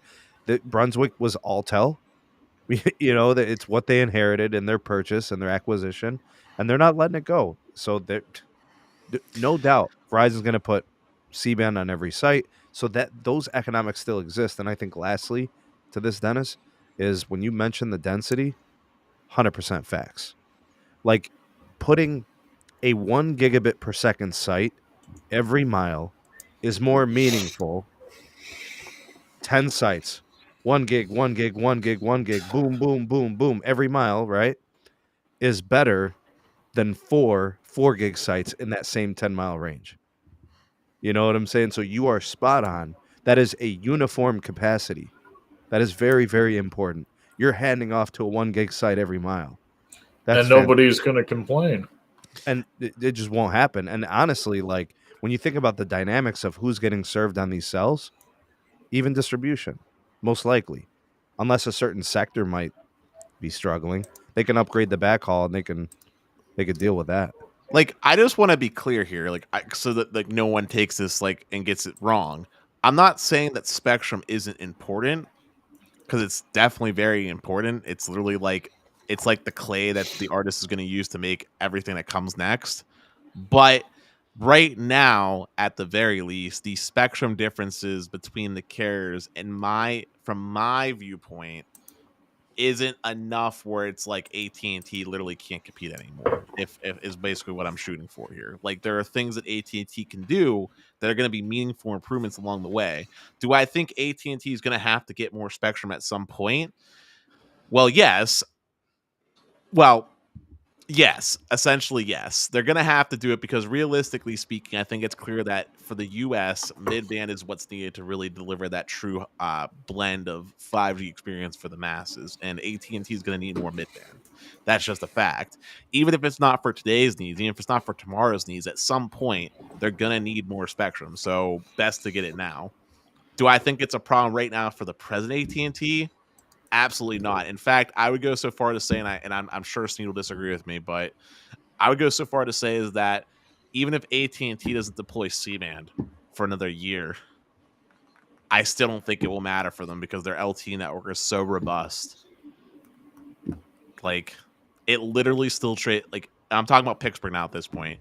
AT&T's LTE performance literally still trades blows with C-band from Verizon and T-Mobile's ultra capacity here. Literally trades blows. Yep. That's impressive.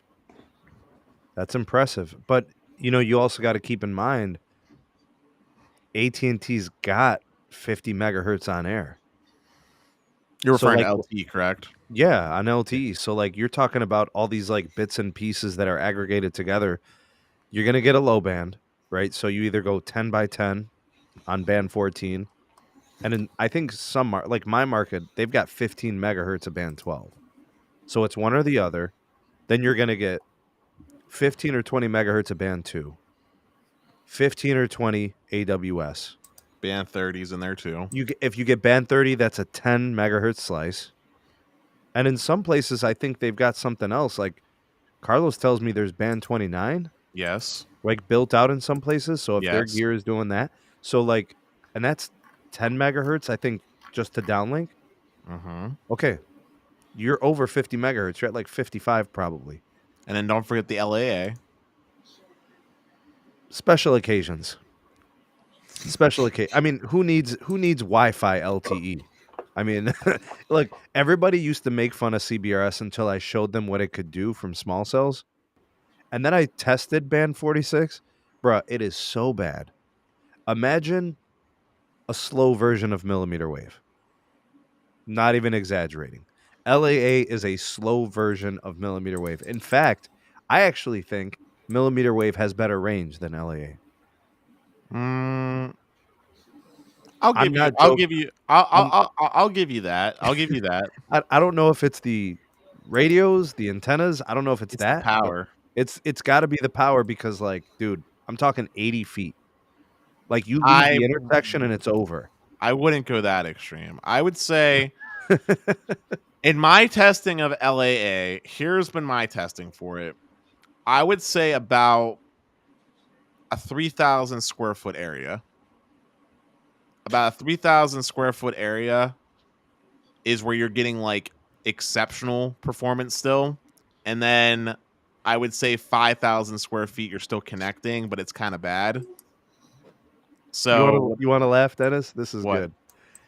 I tested band 46 for Verizon one time. There's one site in Westlake, Ohio. I was like, oh crap, there's a small cell up there. I stopped and I tested it, right? Mm-hmm. I literally crossed over the crosswalk to test the range and it was gone. I came back a week later. They swapped band 46 gear, the radio. For They millimeter swapped wave. it for CBRS. Oh, CBRS. Okay. And the CBRS works like just maybe over a third of a mile, almost a half a mile. Like that's the difference. Like LA is trash, dog. The only application I see for LAA is indoors. Arenas, maybe stadiums, concerts. Like outdoor, dude, it's very, very weak. It's very weak. What's that sound? Might be my brother laughing. Oh, I didn't know if someone was playing like a video or something. But anyway, He's watching the State of the Union. Oh yeah, that'll make you laugh, bro. Well, anyway, I'm glad we touched on it. Now let's address Ricky real quick because I know you guys were trying to address Ricky. So, what are your guys' thoughts on our boy? Like, do you guys stand with what Ricky's saying? Because he gave I know you highlighted early. He did it like when you were giving your analogy. He was like, if I gave you 5 more peanuts, would you be happy? Like, what are your thoughts? Yeah, man. If I like peanuts and I got 5 of them, I'll take another 5. Yeah, I mean, Ricky, I think the shit what burger. What I think the problem is our perspective. Like, you tend to focus really hard on what the specification says.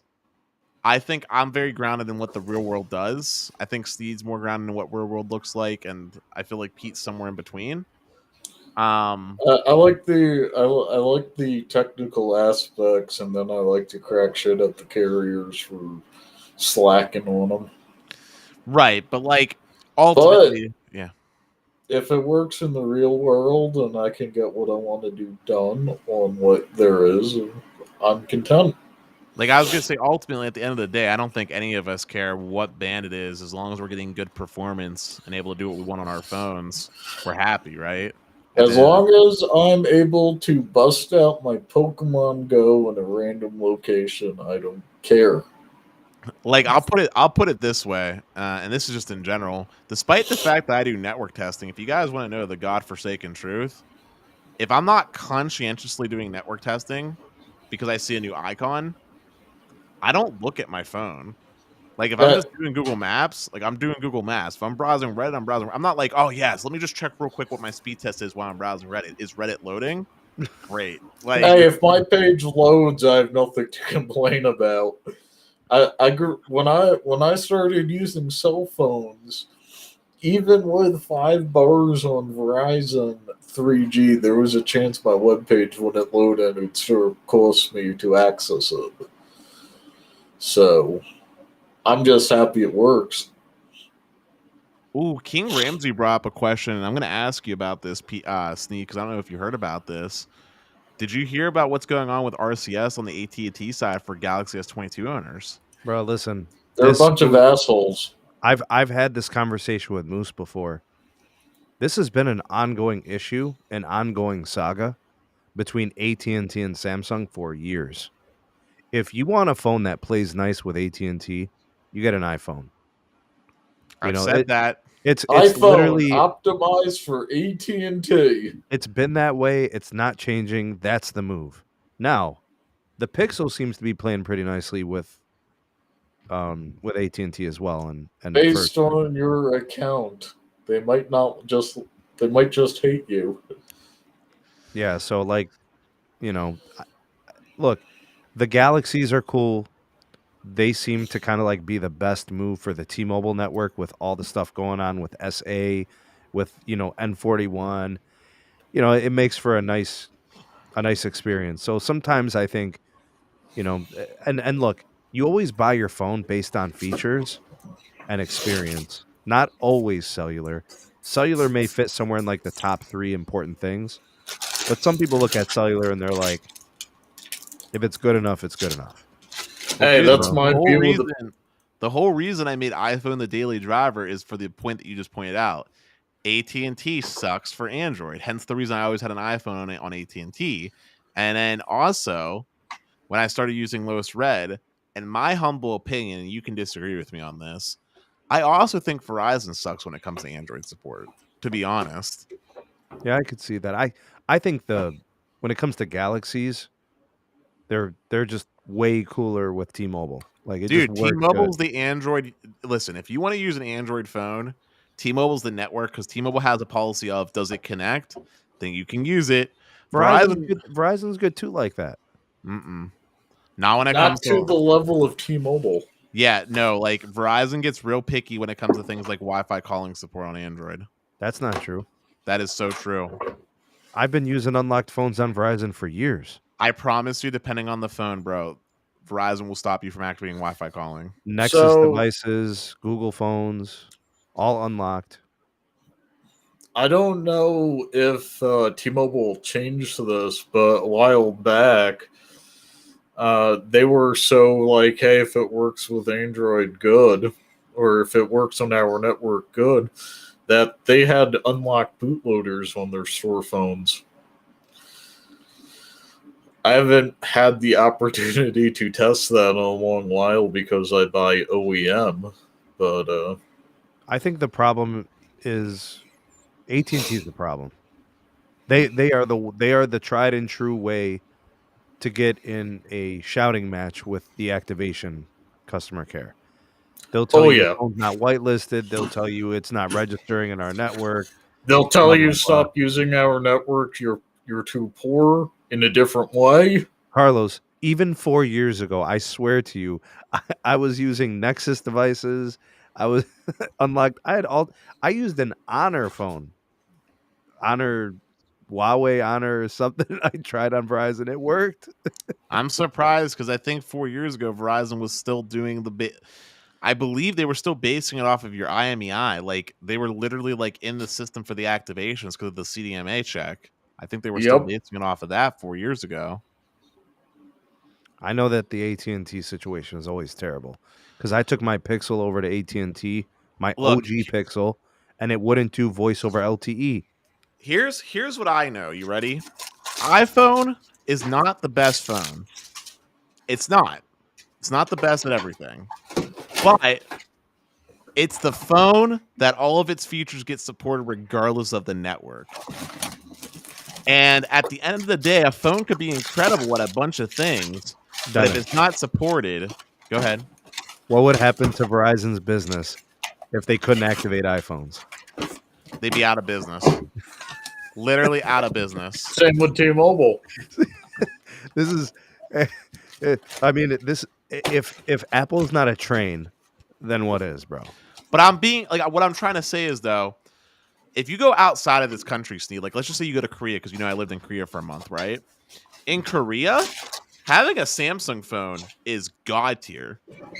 The ecosystem in Korea is built around Samsung. Wireless Qi chargers are everywhere. Dude. How do you say hello in Korean, bro? I don't speak You didn't Korean. learn? You didn't learn? I didn't have to. Everybody spoke English. Well, it's not that, but like it was on a military base.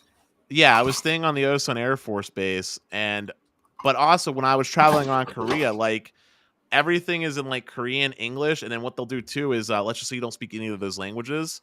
Like maybe you need to take a train, it'll be color coded and there'll be like a symbol. So even if you don't speak either of the languages, you can still figure out how to get around. And then when I needed to talk to people or like read the menus, even in the places that were really rural and like didn't have like photos or nothing, dude, Google Translate was god tier.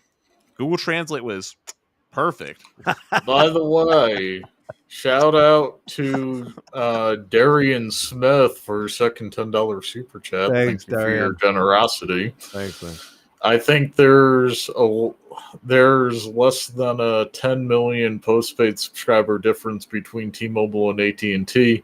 How long does it take for AT&T to overtake T-Mobile for subscribers, or will they remain in third place? Personally, I think all three are, effectively tied, especially when you consider people are having to carry multiple phones for personal and work. So, okay, so they're pretty close. Like the last I checked. So going back to the numbers from last year. Also, Ricky's going to be bidding against T-Mobile on the N41 auction like a prick. I think AT&T was overtaken by T-Mobile and postpaid subs like 3 quarters ago. Maybe it was like Q2 of last year. So they're probably a million or two ahead of them, maybe, but it's probably really, really close. I mean, I'm going to pull a Ricky here real quick. The real question is, how many paid lines does T-Mobile have? Oh, come on, man. Come on. I had to bust some chops. Look, we've had these conversations with some of the guys in the know, and they believe that there have been certain quarters where 15 to 35% of the added lines were unpaid lines. I'm joking, but in all sincerity, I mean, I think the heart of the matter is if we're talking about paid lines, like lines that bring in money, I'm willing to bet that T-Mobile and AT&T are probably even closer than the 10 million difference. But I don't measure a company's success on like how many lines they add. Whether they're free or they're paid, it makes no difference. And whether or not they add more or less makes no difference. We're here to evaluate networking. So like, I don't know, I guess you could say, well, they're growing, right? And that means more revenue, and that means, more CapEx and whatever. But at the same time, more money, not only does it mean more CapEx, but it means more corporate funds that are going to shareholders, which are not customers. Yeah, but the question was, how long will it take for AT&T to overtake T-Mobile? And my jokes aside is that I don't think AT&T is actually behind T-Mobile is actually what I want to say here, because the thing that's worth mentioning is if we're looking at just the wireless business, T-Mobile might have more subscribers, maybe. They also have, more security system subs too. But like if we're looking at the holistic picture of the companies, AT&T is much larger. Their fiber business is insane. That's their real growth driver. That's their profit maker. That's the thing that's going to retain the customers. For T-Mobile, their big growth driver at this point is that home internet, that fixed wireless home internet, which where I stand on it, Sneed, but I'm well aware of what it means for T-Mobile and that product has to be successful for them if they want to continue pleasing shareholders and making money, because the cell phone space is saturated at this point. All right, Joshua, I got to ask you, why do you say that Verizon is king? No, he's asking you. How is... Well, he's saying, do you think Verizon will always be the king? What makes Verizon the king? James Earl Jones. Wasn't he in Coming to America or something? Yep. he also did commercials for Bell Atlantic and Verizon.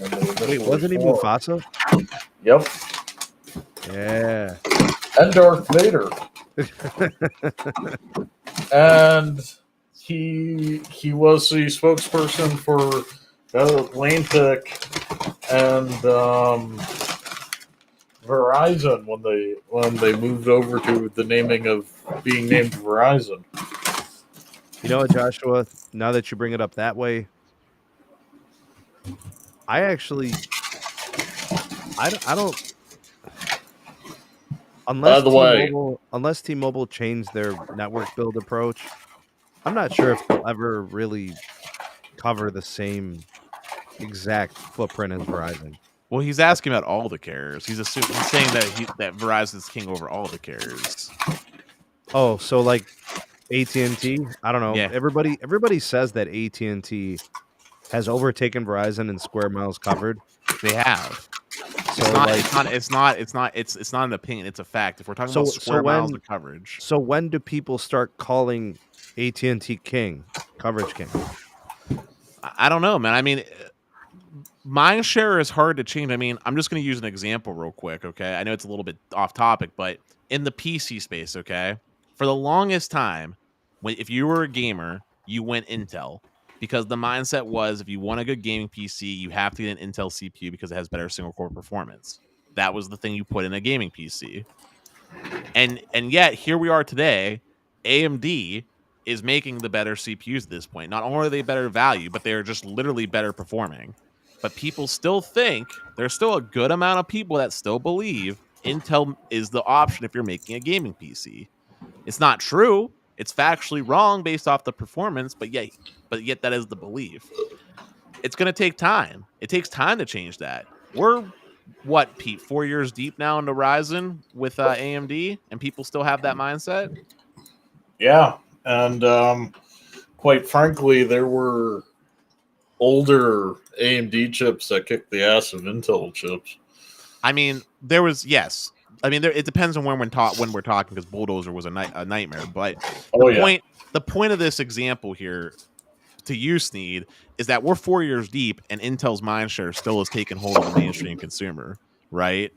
So, how long does it take for AT&T's coverage to correlate to people thinking AT&T is king? It's probably going to take double that, a decade for them. Because think about it for a second. In order for people to realize that AT&T is the new king, they have to go out to those rural areas. And they also have to have Verizon to know that Verizon doesn't have coverage out in those spots, but AT&T. And they have to know someone that has AT&T to know that AT&T does. Well, there's not many people in America that are living in rural communities like that. It's very rare one-off situations. So does the mindset ever change? So when does AT&T do a free test drive? Never. Then nobody will ever know. It's just period never, because AT&T doesn't have to. They are, even if they're not the king in people's eyes, AT&T doesn't have a reputation either for having a bad network, I would say. AT&T's biggest problem with people, I would say, is their customer service, like their public image as a brand, less to do with their actual products. Like, I don't think anybody can realistically complain about AT&T fiber. I don't think anybody can complain about AT&T cell service performance. What they can't complain about is the billing. What they can't complain about is the customer service interactions. But it's never about the product. And it's the same reason whenever we get into debates about the cable companies, like when I end up defending Comcast, I'm like, yeah, Comcast has shit customer service. Comcast has shit pricing. But their product's not bad. That's how I look at AT&T in this example. So, I don't know.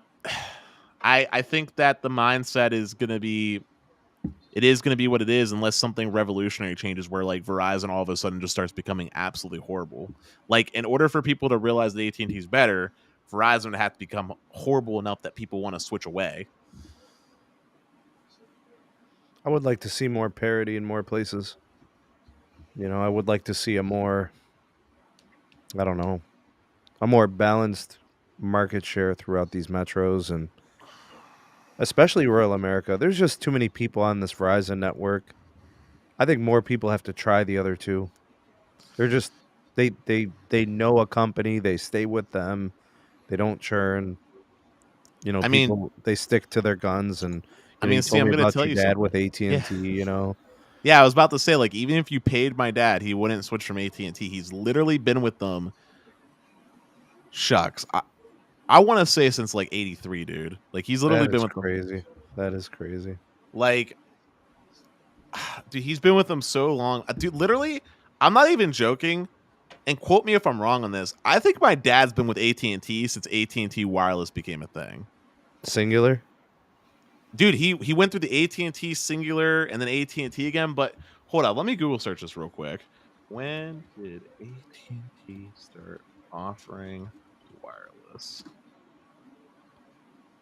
All right, AT&T started offering wireless in '87. That's when crazy. AT&T started offering wireless. And then they started licensing cellular spectrum in the 1980s. So I like literally he was with AT&T before AT&T was AT&T.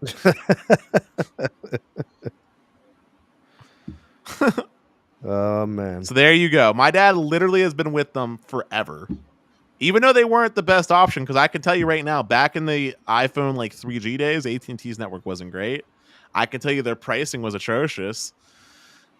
But I mean, it's definitely not as bad as it was. It really isn't. It's a lot cheaper. I'll agree with you on that one. It's a lot cheaper than what my dad used to pay for those like bucket More plans. bars and more places. How about that? Whose commercial was that? T-Mobile's? That was AT&T's original. The more bars and more places, like back in like the mid 2000s, like 5, 6, 7. Dude, what I remember was the ads where we have the strongest network. That was their wording. We have the strongest network. Do you remember those commercials? Dude, I remember the national ad agencies or whatever, national advertising division, whatever they were called, the NAD. Yeah. God, man, they needed to get on those people. Yeah, but the strongest phrase was hilarious to me. But I really remember the days when AT&T specifically was making the right between 3G and LTE. They were doing that HSPA push, and that's when they started running the ads of "We have the strongest network." It doesn't mean fastest, doesn't mean most coverage, just the strongest. They got the strongest breath. That's about it, bro. Hey, since we're talking about AT&T, you have this in the title. I know there was some comments earlier talking about it, and I would sure love to hear what your thoughts are on this topic anyway. AT&T introduced new Value Plus plans. Yeah, let's hit this one quick because I wanted to wrap up the show under the 2-hour mark. Same. All right, so here's the structure on the plan, Dennis. You can only sign up for one freaking line, right? One line, one account. Like literally, there's no multi-line discount. There's you can't have multiple lines regardless. One line, $50 per month. I don't think tax and fees are included. I don't see that in the language, so I'm assuming they'll be adding that. Unlimited AT&T, taxes and fees are not included. Payroll tax, property tax, address tax, phone number tax, the whole shebang. All right. Yeah. Unlimited talk, text, and data.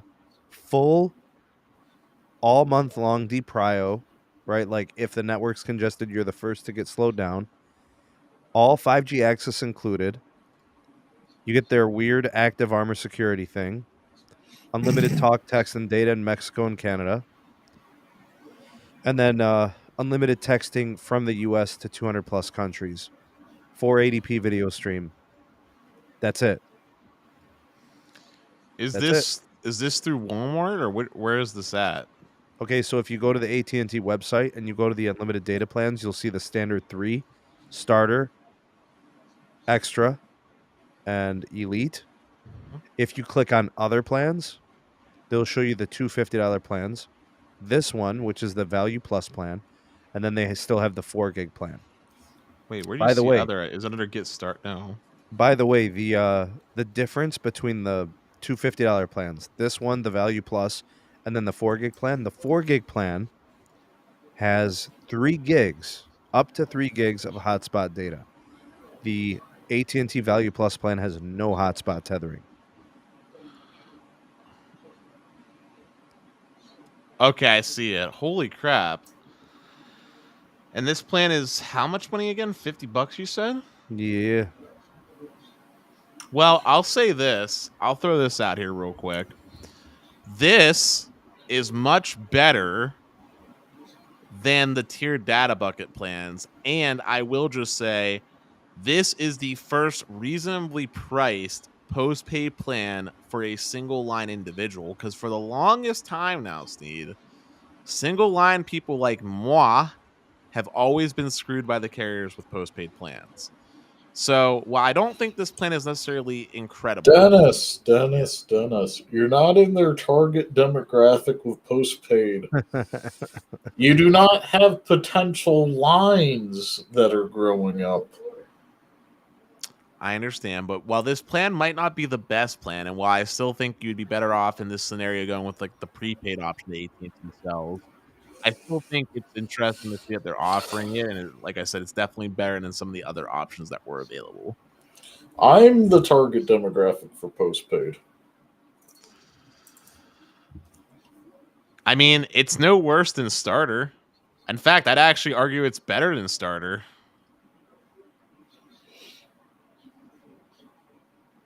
Yeah, but it's going to have the same QCI. Right, but I'm saying it's better than Starter because it's literally like $15 cheaper. It's basically Starter without the 3 gigs of hotspot. That's the only difference from what I can tell.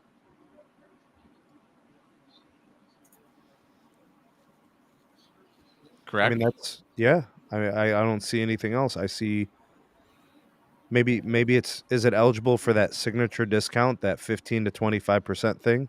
What, Starter or the new plan? Any of them. I don't believe Starter is eligible for signature. In fact, no, I'm confident Starter's not eligible for signature. I think you have to either have extra or elite to get the signature discount. So does the Value Plus plan, is it eligible for any additional, add-on discounts? Like, say, when we bundle the wireless with the fiber, there's a 25% discount. Some people have employee discounts.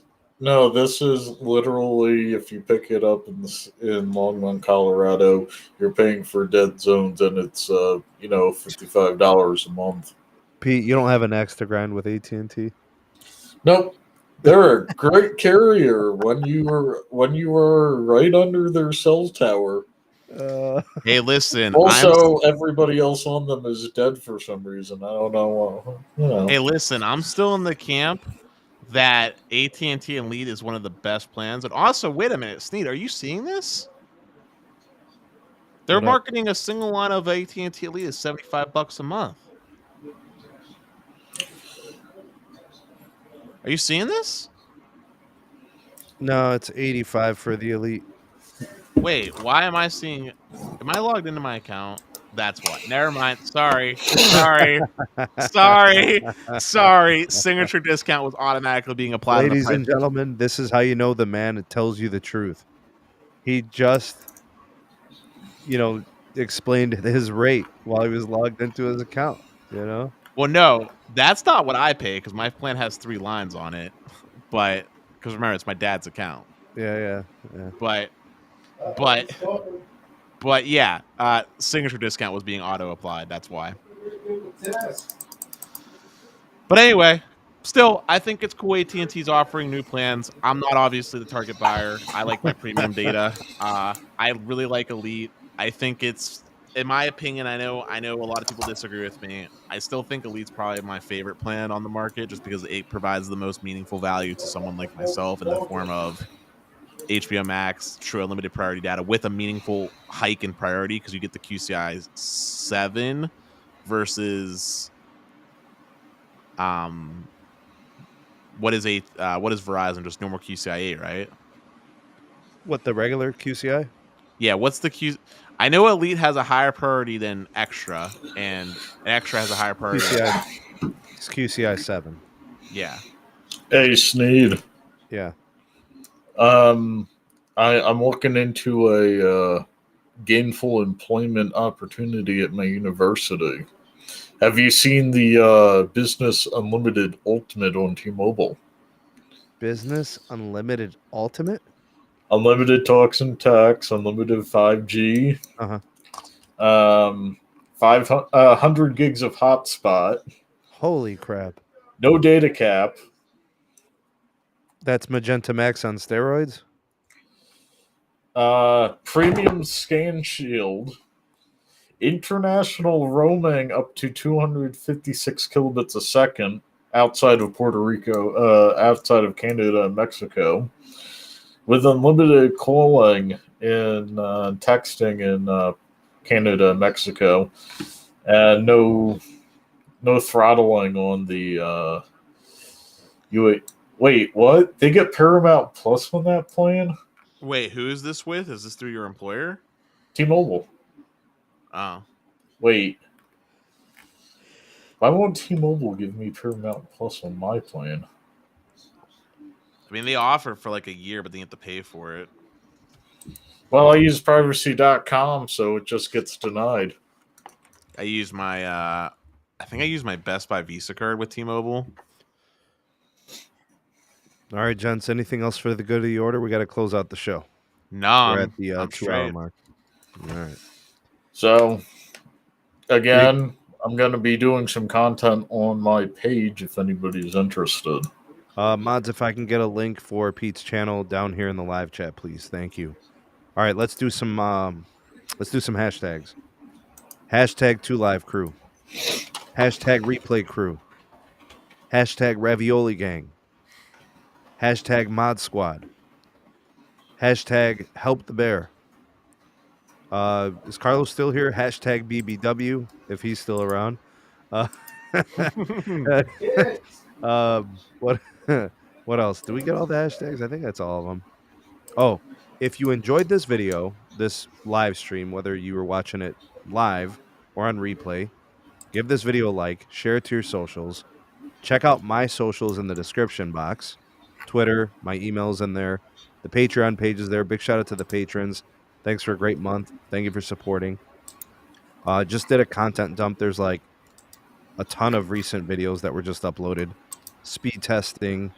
There's some analysis videos in there, some news that's on there. So check that out.